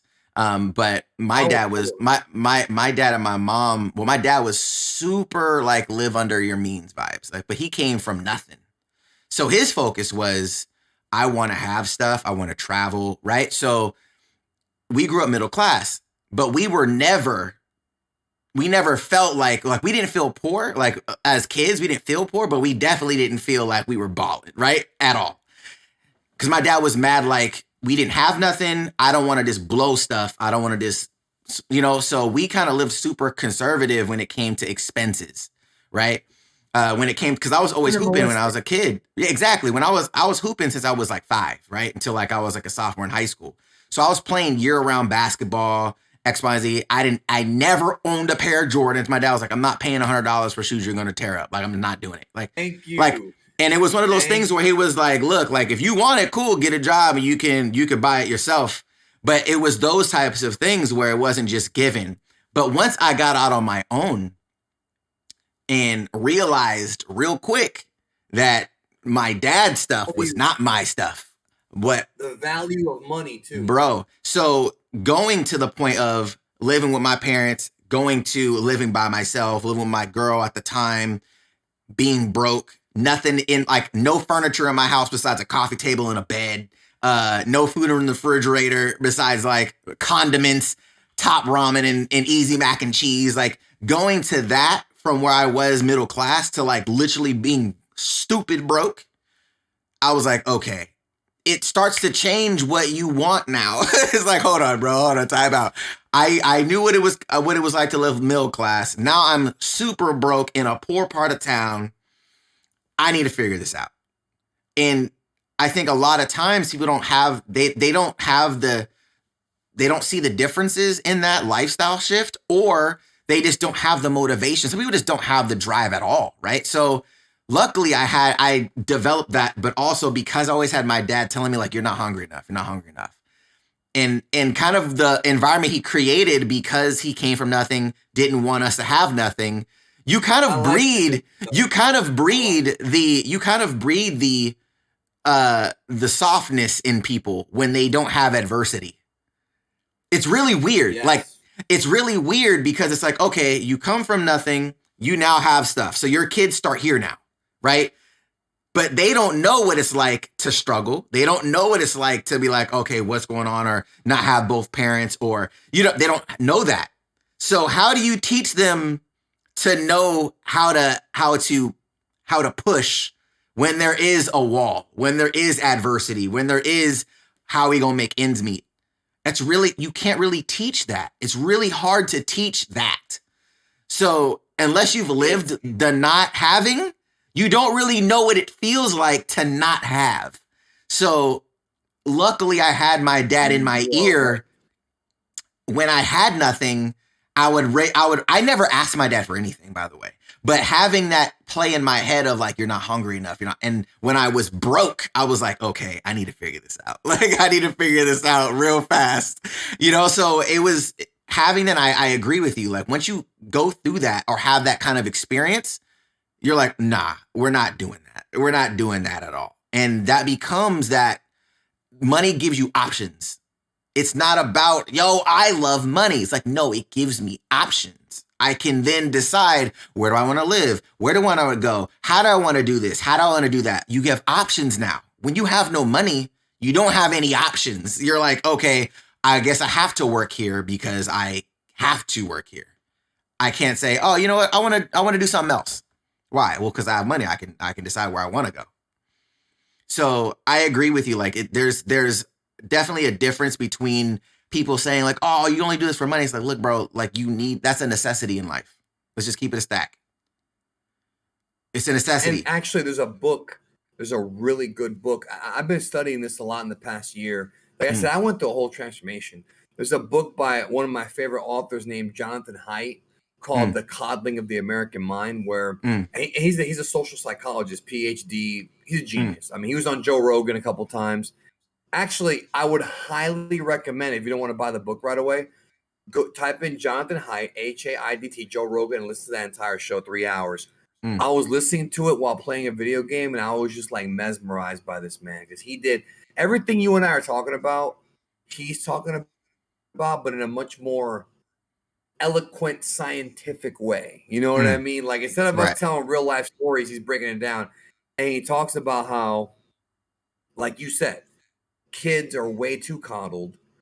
The cancel culture. Oh, we can't show them this. We can't show them that. They're gonna think this. They have a skewed view of reality. They're on the internet way too young. creating false identities of themselves. A lot of them don't really like the more that they hide them from social interaction. See, what's funny about these parents is that, and this moronic cancel culture, is they think that by hiding Pepe Le Pew, that they're gonna make their kids not be sexually awkward. Whereas what you're really doing is by not allowing your kid to not only interact with women, if you have a boy or a girl, whatever, or teaching them or giving them time, they are going to turn out to be weird. They're going to be weirdos because you're making them weirdos without even realizing it. Putting them in their home all day, on the computer all day. Well, he's on the internet, so he's safe. No, he might be physically safe, or she, Right. but mentally. And the book talks about, because it's not just boys, it's girls too. The book is scary. It's actually it's scarier than any horror book because it's about real It's life real and where we're life. going. Real life. Bro, he talks about how like the suicide rate among women, among girls, has skyrocketed in the past 15 years. Same thing with the depression rate among males, the virginity rate, which is why I call them virgins. All this is correlated with the internet and with how people are being raised. He talks about how Instagram and Twitter have created this false identity of what beauty is. And granted, we've always felt this way. That's one thing that's deep, bro, is that as humans, we've always had this sort of, for years, the media has always portrayed beauty as being this blonde, fake boobs, skinny. And women can be beautiful and not be blonde, skinny with big boobs, even though I like boobs. I'm just saying, like, there's different. And so, like, they go on the internet, these girls, and they go to what they see an Instagram model getting all these likes. They post a picture of themselves, even if the girl's genuinely beautiful, and they don't get as many likes. And all of a sudden, it messes with their head. And it's like, am I not as pretty? And they put the filters on, and he breaks it down better than I'm just giving you the simple version. And it's scary, bro. It's scary. Like, it's this dude, he's really smart, bro. He actually made a book about what you and I were talking about. Bro, he made this book in 2007. He talked about how conservatives and liberals are becoming more and more divided. He talks about how back in the day you would have like conservative Democrats and liberal Republicans. He was talking about this in '07.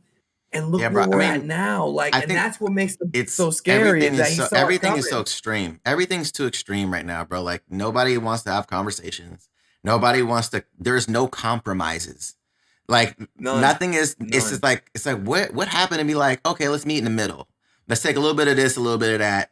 But I mean, even in like, I think in the fandoms is really interesting because like people always ask me like my top 5 animes, right? Oh, what are your top 5? Blah blah.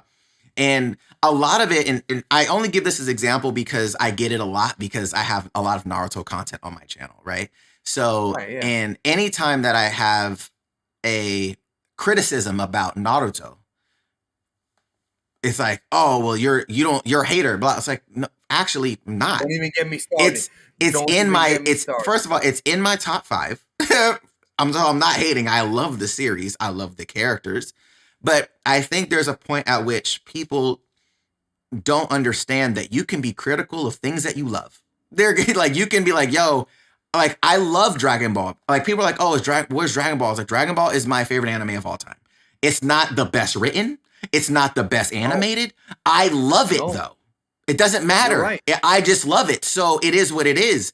But I think people are like, oh, well, you just think this, that. It's like, bro, like, I can be critical of things that I love. I'm not disagreeing with you saying that there's animes that are better written or better animated or have a more interesting lineup of characters. That's fine.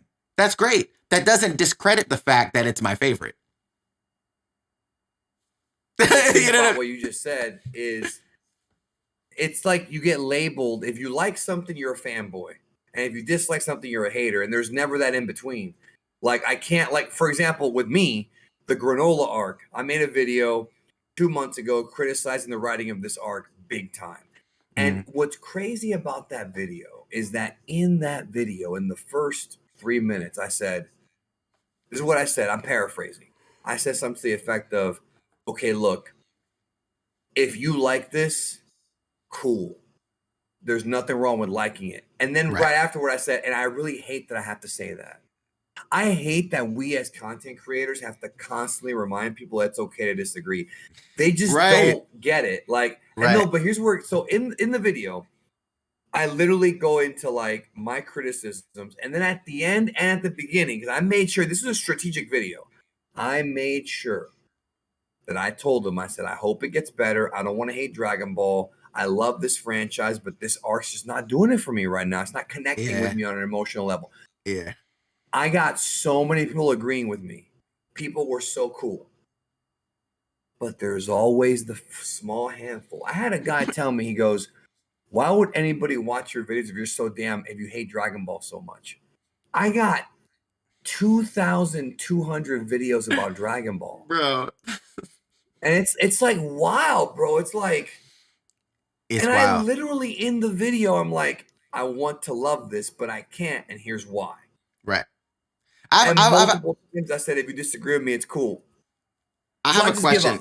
I have a question for you, because I've actually always wanted to ask you this. Like, what is it about Dragon Ball that was just like, this is my shit? Like, what was it about it for you that was like, you just were like, this is my jam? Probably the same thing as you, bro. Like, that was like the first show that I watched. I can't speak for you. Right. That was the first show that I watched that had me like wanting to see the next episode over and over again. Like, people do it all the time. Like, all these shows like Sopranos and Game of Thrones, that's like a thing. And even back then they did it, but I was a kid. I wasn't watching Melrose Place or 90210. I wasn't watching that shit. I was watching cartoons. And back then, like, if you were around back then, like, once in a while shows did that. Like, you had Power Rangers do it once in a while. You had Batman the Animated Series, X-Men. These great shows. They're all great. But most of the time it was self-contained episodic stuff. Like, they fight the monster, Batman beats the Joker, next episode something else happens. Dragon Ball was like the first show where it was like a serialized show that I watched. Exactly. Facts. And I think that's what, and it wasn't the first anime to do it, obviously. No. But I didn't know what the hell anime really was back then. I mean, it was Japanimation. So it's that, and then just everything about it, bro. And like, I've come to love it even more. The fights are fun, obviously. The comedy, the characters, it's just the moments, the music. It's just, I love everything about that show. But like you said, there are things to criticize. Right. But to play devil's advocate on that, I think sometimes people criticize things that they either don't understand, or they got to have somebody else say, okay, well, what about this? Right. You know, whereas like, I'm with you. Dragon Ball's got some really poorly animated episodes. Right. The Goku versus Frieza fight drags on. In fact, the whole second half of the Frieza arc drags on. There's a lot of problems. The Cell Saga has so many plot holes. The Cell Saga has so many damn plot holes. Not just the time travel stuff. Like, how is it that we have a future timeline where everyone's dead? Why hasn't Goku touched King Kai on the shoulder to communicate with Gohan, teach him how to do Super Saiyan 2? It's mind. There's so many things that. Why didn't Bulma? You're telling me in 17 years Gohan couldn't do Super Saiyan 2 or get stronger? You're telling me that Bulma, it took her that long to make the time machine, and yet in the present timeline she's able. So how come present Bulma was able to make a remote control to shut off the androids, but future Bulma couldn't do it? Like, there's so many things that are just bad about that arc. And then the Majin Buu saga, the last half of that arc, Toriyama had no idea how to end it. You had Gotenks fail. You had Gohan fail, and Gohan was built up. You had Vegito didn't fail, but didn't get the job done. Then you had the final fight with Goku. So it's like, and I know he's trying to build drama, but you can tell like you can tell he's having problems finishing the arc. You can tell he's burnt out. I mean, he was doing nonstop manga for, at that point, since 79. Right. And that was like 16 years of working every week will kill you. But like, the point I'm trying to make to you is, there's things to criticize, but like, I think people will say something stupid and like misunderstand Gohan's character. And the dub is responsible for a lot of this, but so are the memes. For sure. Too many Dragon Ball fans read memes, bro, and they consider it canon when it's like, especially Team 4 Star. Look, as much as I love Dragon Ball Z Abridged, Dragon Ball Z Abridged, and I've talked to Scott about this, Mm. has created this weird. It's like the cult thing I talked about earlier. It's created this weird false reality that Dragon Ball Z Abridged has more value than the original story, even the original dub. Yeah, there's things that Abridged did better, but it's a parody series that Right. makes fun of Dragon Ball because it loves Dragon Ball. But you got people out there who legitimately say that Abridged is the best dub, and maybe it is the best dub under certain for certain circumstances, but it's not meant to be taken as a serious dub, but it never has been. Right. Or even compared to the Japanese version, I'm like, Abridged is the best way to watch series, but you're not watching the series, dog. If I'm Right. listening to Weird Al Yankovic do Amish Paradise, I'm not listening to Gangsta's Paradise. It's a completely different Facts. song. Facts. But it's and it pisses me off. So when Abridged makes a joke about Goku being a bad dad or whatever, oh well, he's obviously a bad. But did you actually watch Dragon Ball? And so Right. these are things that I think about all the time when it comes to my content. But like you back to the original point, yes, it's frustrating to be a creator and criticize something. And I think a lot of people go on YouTube and they watch us because they want not because they want our opinion, but because they want validation. If Validation. I just got Facts. done watching Broly, I want to hear Geekdom say I'm right for liking Broly. For So when sure. I made my Broly video, my original review, I said that even though I love this movie, Battle of Gods hit me on an emotional level more, and it did for other Mm. reasons that I didn't go into in the review. Oh, so you're saying that Battle of the Gods is better? Or are you crazy? And it's like, well, what if I do say Yo, it's better? Like, in some ways, it is better. Like, you know really. what's wild about that is I get this a lot because like obviously I do reactions on my channel and people are like, "Oh, well what did you like about this or that or did you like this?" I'm like, "Oh, yeah, I rate this episode, a 7." And they're like, "Oh, so you didn't like it." What? 7 means I liked it, bro. What are we talking about? Oh, well, you gave that episode a 6.5. So you didn't like it. So you hated it? You do know like 6 out of 10 means the majority of it I liked. Like you do understand that, right? Like it's It's really bad, bro. strange. There's no gradient. It's like either you love it, and if you don't love it, you think it's trash. And it's like, what? Like, how does this work? Like, so I agree with you 1,000%. And I think with the Dragon Ball thing, I think now it's become a meta to hate Dragon Ball. Like it's become like this thing of like, oh, well, people just come back. It's like, right, but you're saying that now because of all of Dragon Ball. But when we were watching Dragon Ball episode to episode, you didn't know people were going to come back. You didn't know, like, when Piccolo died or certain people passed or got killed, you're like, damn, like, okay, what's going on? Like, what's the next thing that's going to happen? How are they going to figure this out and that out? Like, you're looking at it from the entirety of the series. But when you're watching this for the first time, there's emotional moments. There's moments that get you hyped. There's moments you're like, dang, I don't know how this is going to work. And obviously, the rules of the Dragon Balls changed over the years. But when you're going off of certain rules of how the Dragon Balls worked, when you first saw it, you're like, I don't know how they're going to figure this out now. Like, there was real stakes at, when you're watching things the first time through.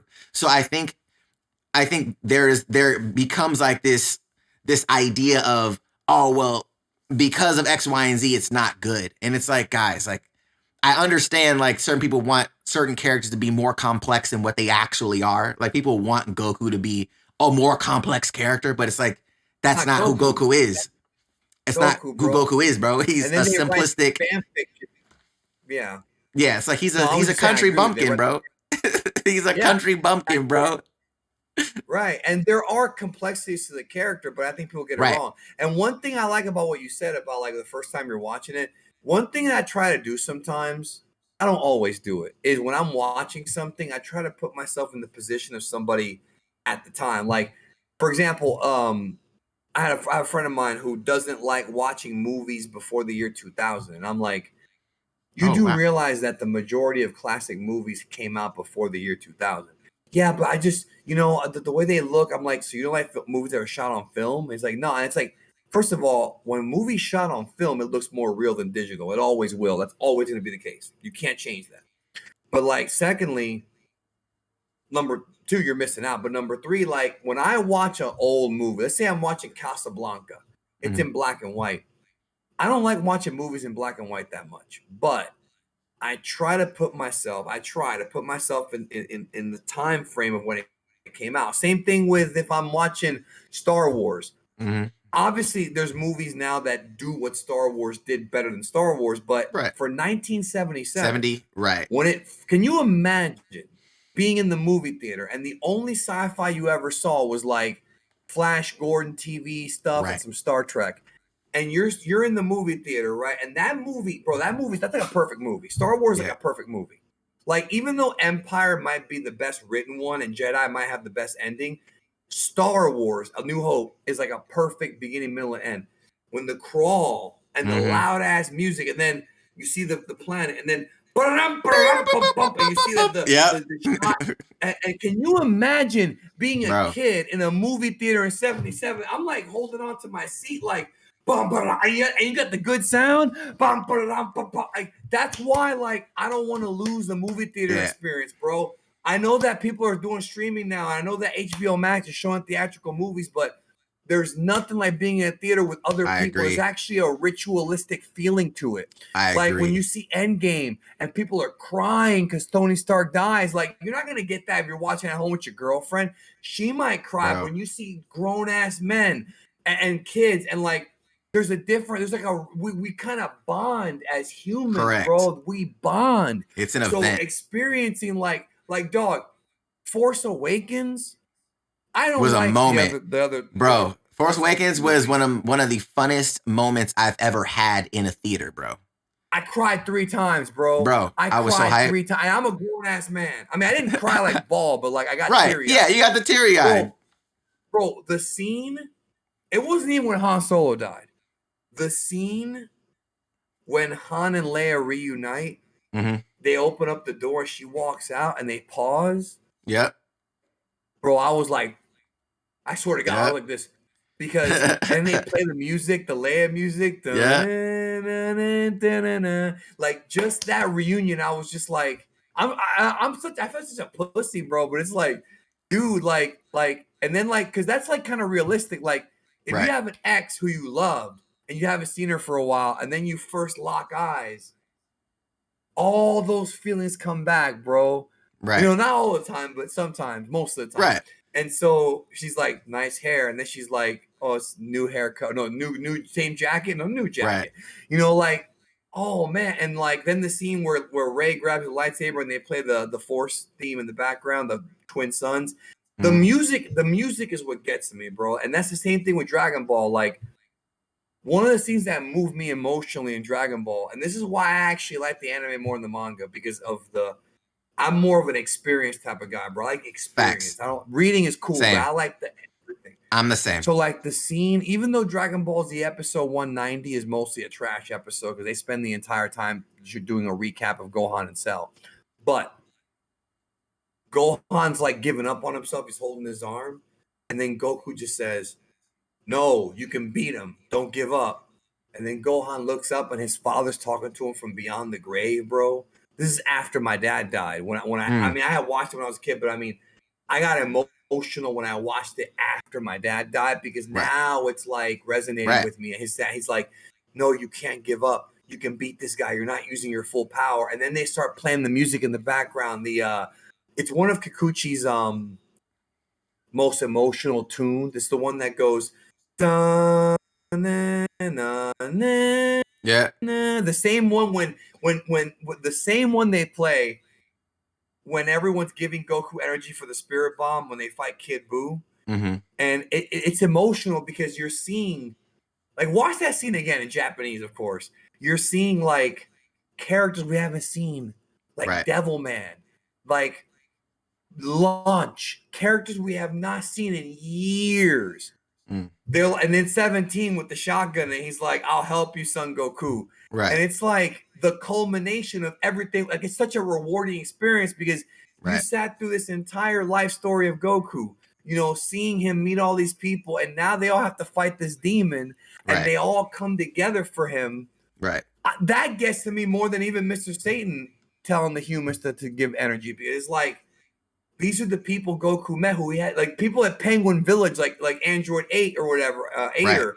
and they're all giving energy to Goku, and it's like it's a beautiful moment, bro. And then the music is what really the manga doesn't have that. Doesn't Right. have that music. I don't know, bro. I'm a big and so when you watch Star Wars or when you watch Lord of the Rings, another well-made movie, like that scene at the end, right, where he's like for Frodo. I haven't actually seen it. I actually haven't seen Lord of the Rings. I actually Okay, haven't well, I'm seen not it. gonna. You should watch. Do you know the story?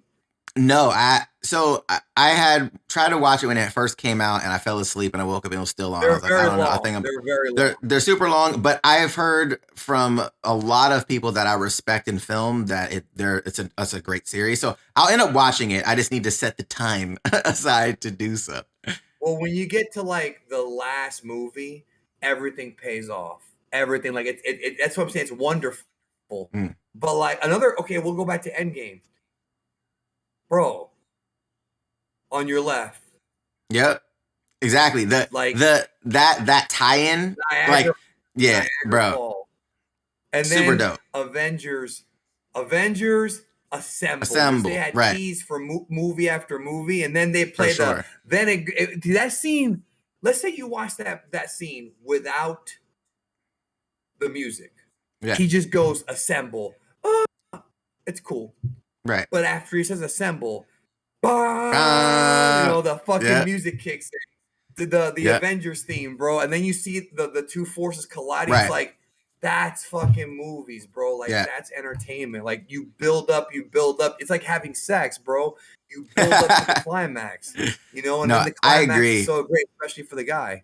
I agree with you on especially when it comes to like the theater experience, bro. Like there's something about that, and I think when for me, like I love manga, I love webtoons, I like reading stuff that's fun.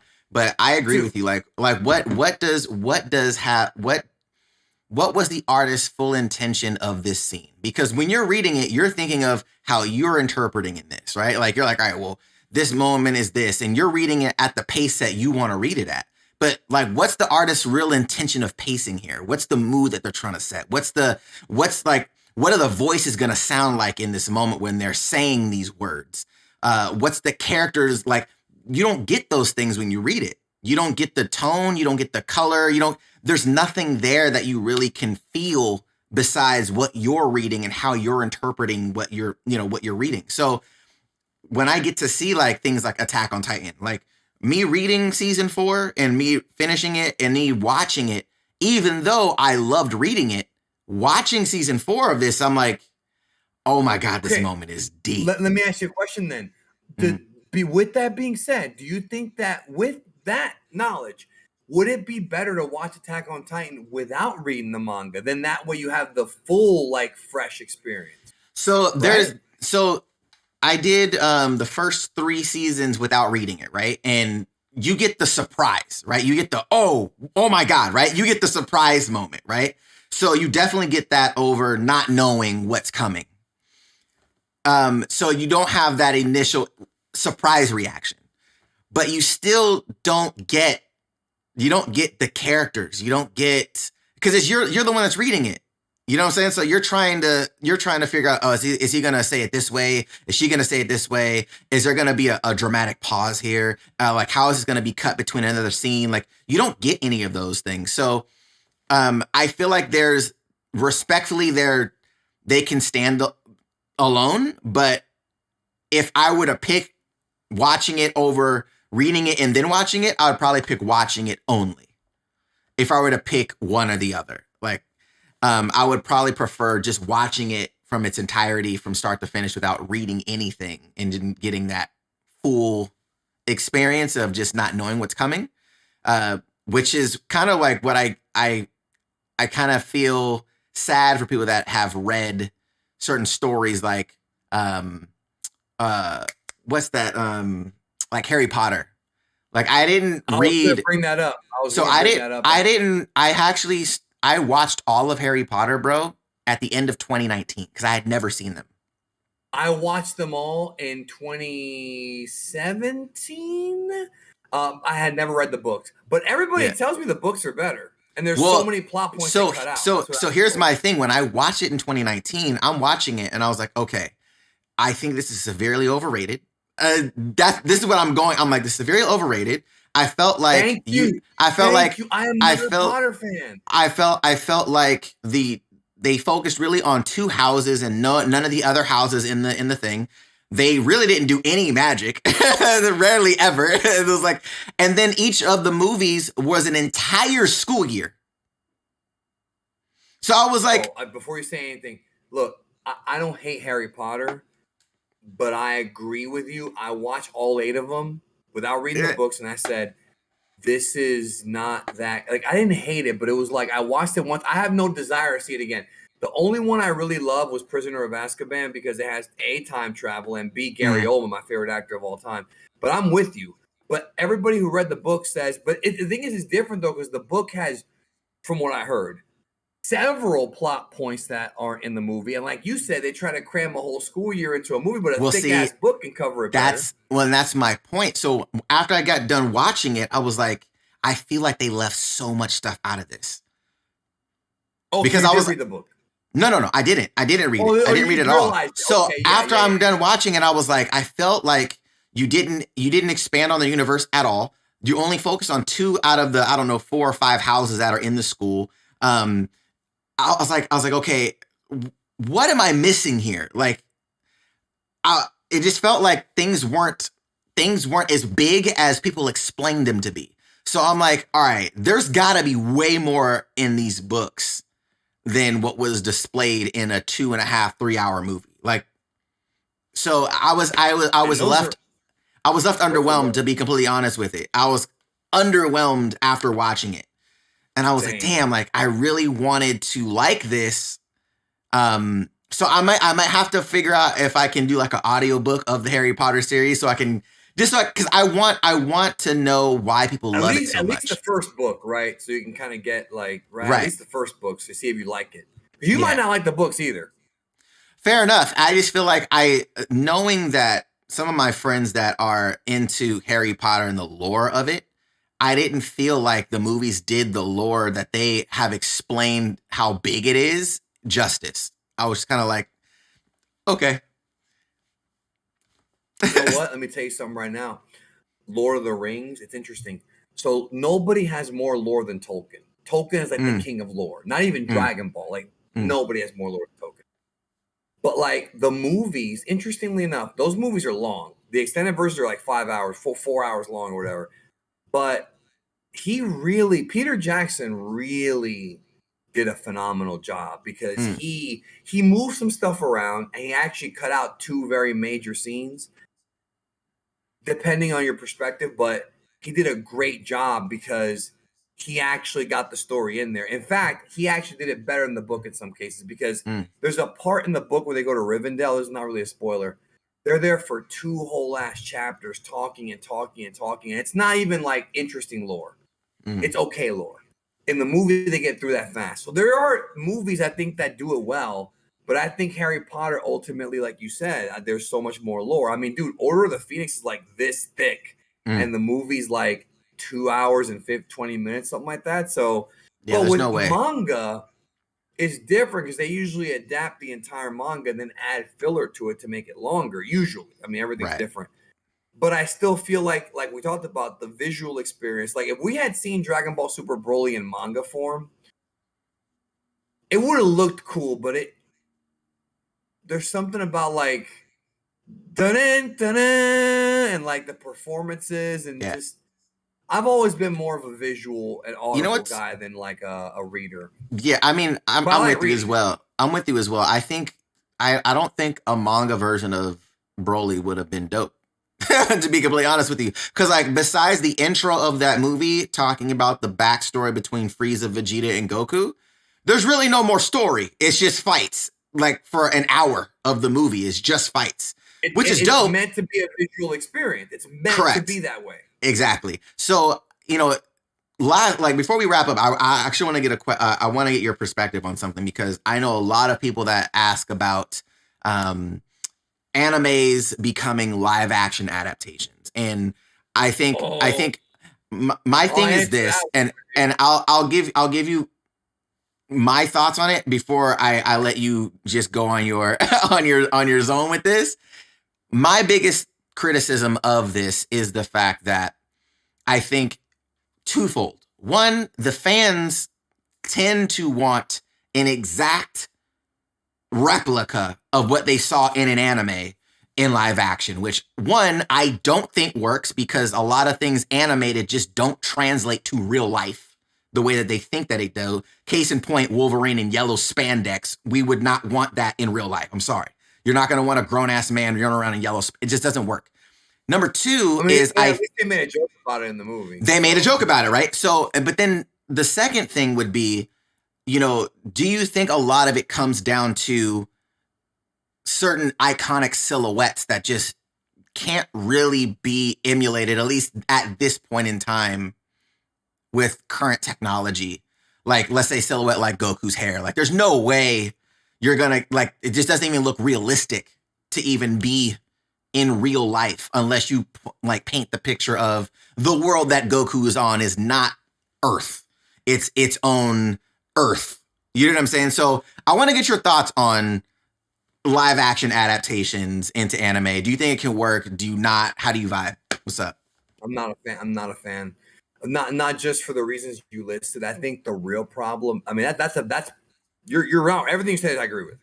But to add to what you said, the real problem is that Hollywood writers don't understand the source material. Look at Dragon Ball Evolution. They just don't I don't. understand. I don't want to So look if at Dragon Ball somebody were Evolution. to say, I let me don't just an want to. example. I hate Let's it. say I mean, it's not even the worst movie ever. It's just a bad movie. But it's not Dragon Ball. But like, imagine like Naruto. Like, if somebody made a live action Naruto, could it be okay? Maybe. We definitely have the technology to do it Yeah, now. Naruto for But sure. Yes. are they really going to understand Japanese ninja culture? Because let's be honest, not a lot of people have been able to do it right.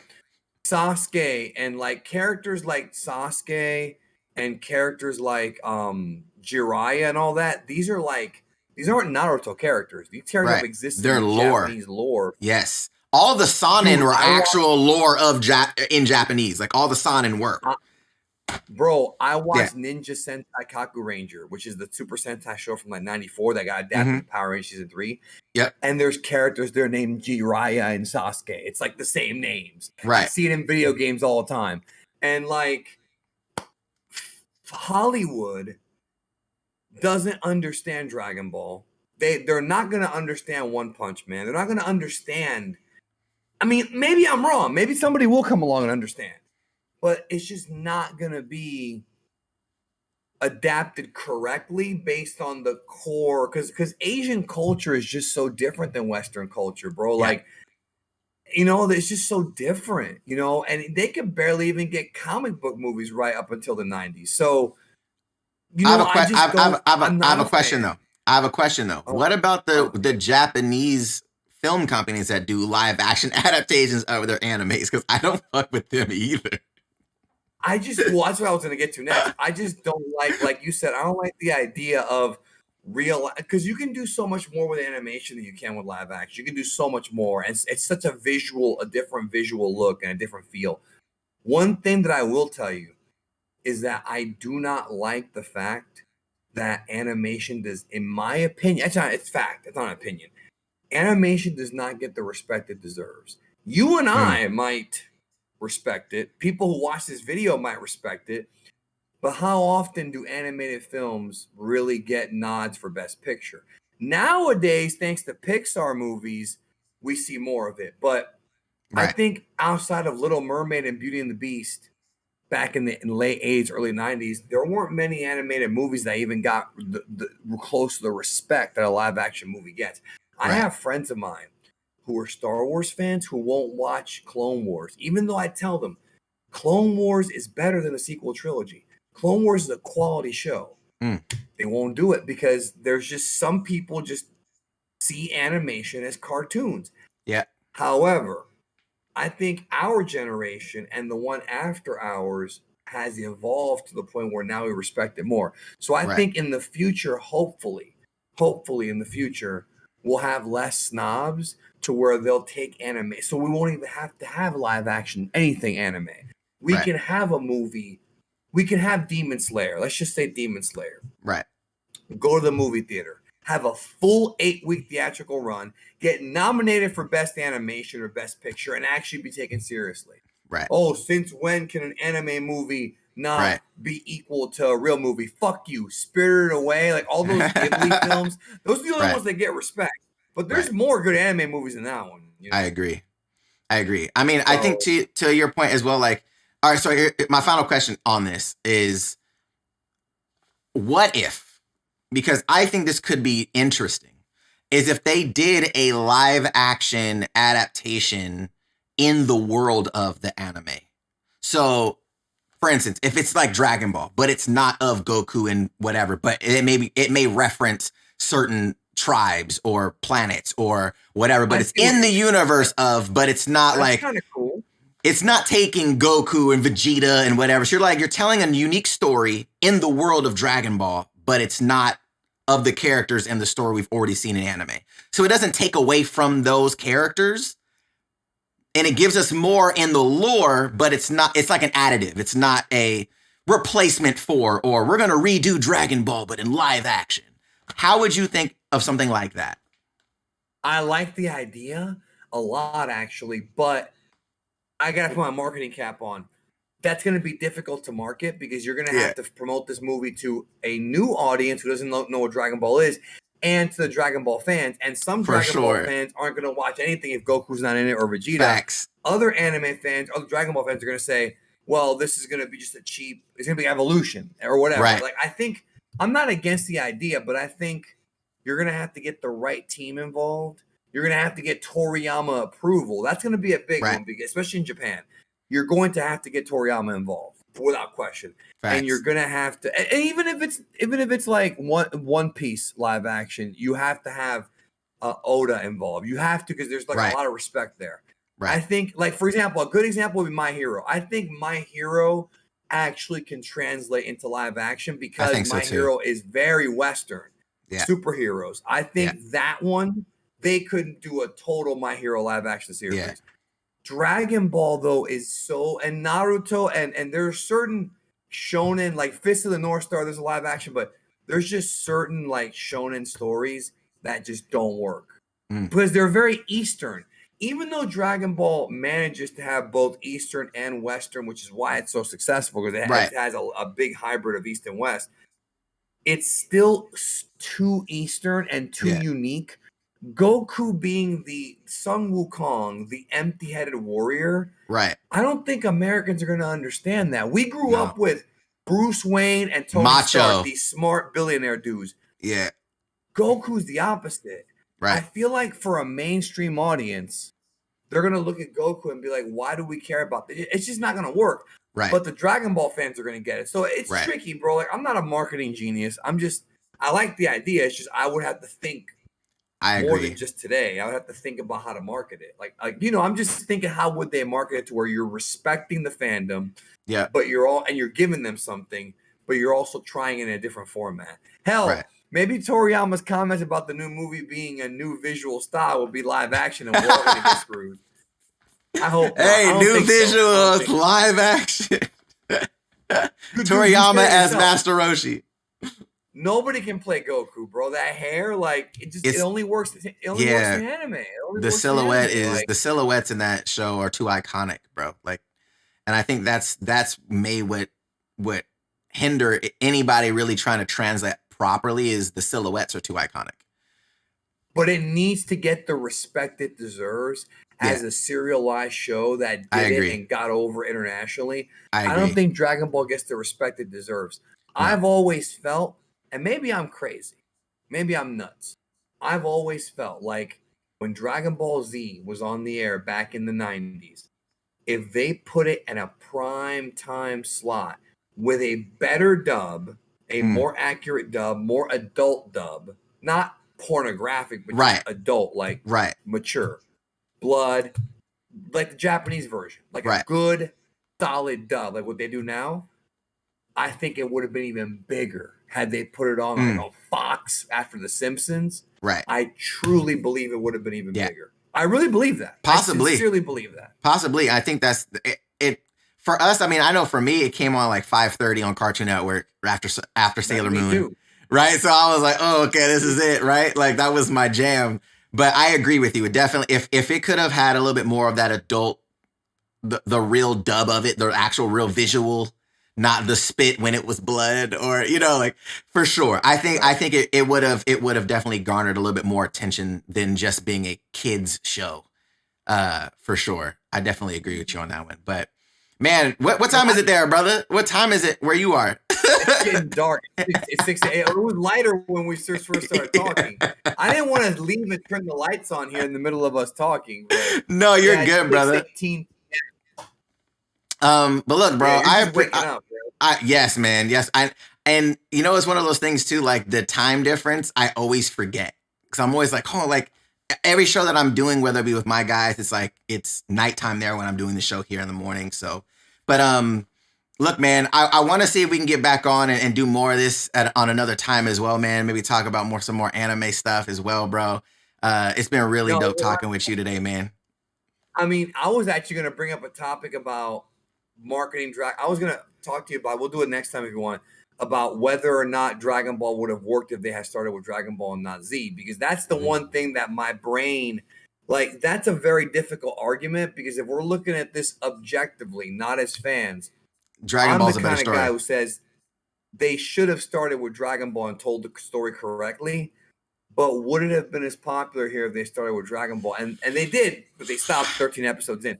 But right. I've always wondered. But again, it was also in a bad time slot because Dragon Ball kept getting moved. It was Sunday morning, Saturday morning, Friday morning. Back, when we were kids. I wonder, had they started with Dragon Ball, would it have blown up the way it did? It makes me think. It keeps me up at night sometimes. I know that's stupid, but it is something to think about. And I don't want a fanboy answer. A genuine answer. Right. Not right now.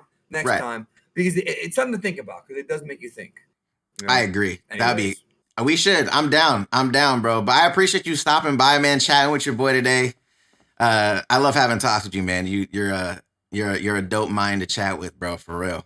Guys, by the way, man, you looking great, man. You losing weight in here, bro, slimming out, man. I'm like, oh, he on his vibe right now. Let's go. When was the last time you saw me on camera? Like you anime tournament. Been the debate, the tournament, yeah. Yeah, that was the last time. I schooled those idiots who said that Dragon Ball had no story.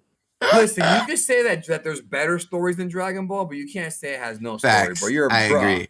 I agree. But yeah, at that point, I was probably weighing somewhere around 260 pounds, 250, and now I'm down to 190. So it's congratulations, bro. Believe. My goal was 215. My goal was 215. I'm at 190. You know what it is?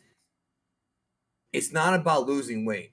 It's about getting healthy. If you get healthy, if you eat healthier, the weight just comes off. Bro, you know what I'm saying? Amazing, unless you have a metabolic issue or if you have a thyroid problem. If you just eat healthy, the weight you don't even have to be super active. I mean, you have to work, but you don't really have to overthink. Oh, I missed a calorie. I went over a couple calories. It's not that deep.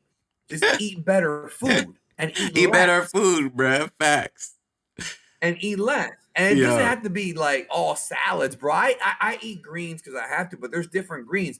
I'm sorry, I'm rambling, bro. Oh, you're all good. You want to end the show? We'll talk about it next time. Bro, where can they find you on social? Obviously, YouTube Geekdom 101, but where else can they find you, bro, if they want to get a hold of you, brother? The best way to get a hold of me is on YouTube, honestly. Geekdom 101 and World of Geekdom.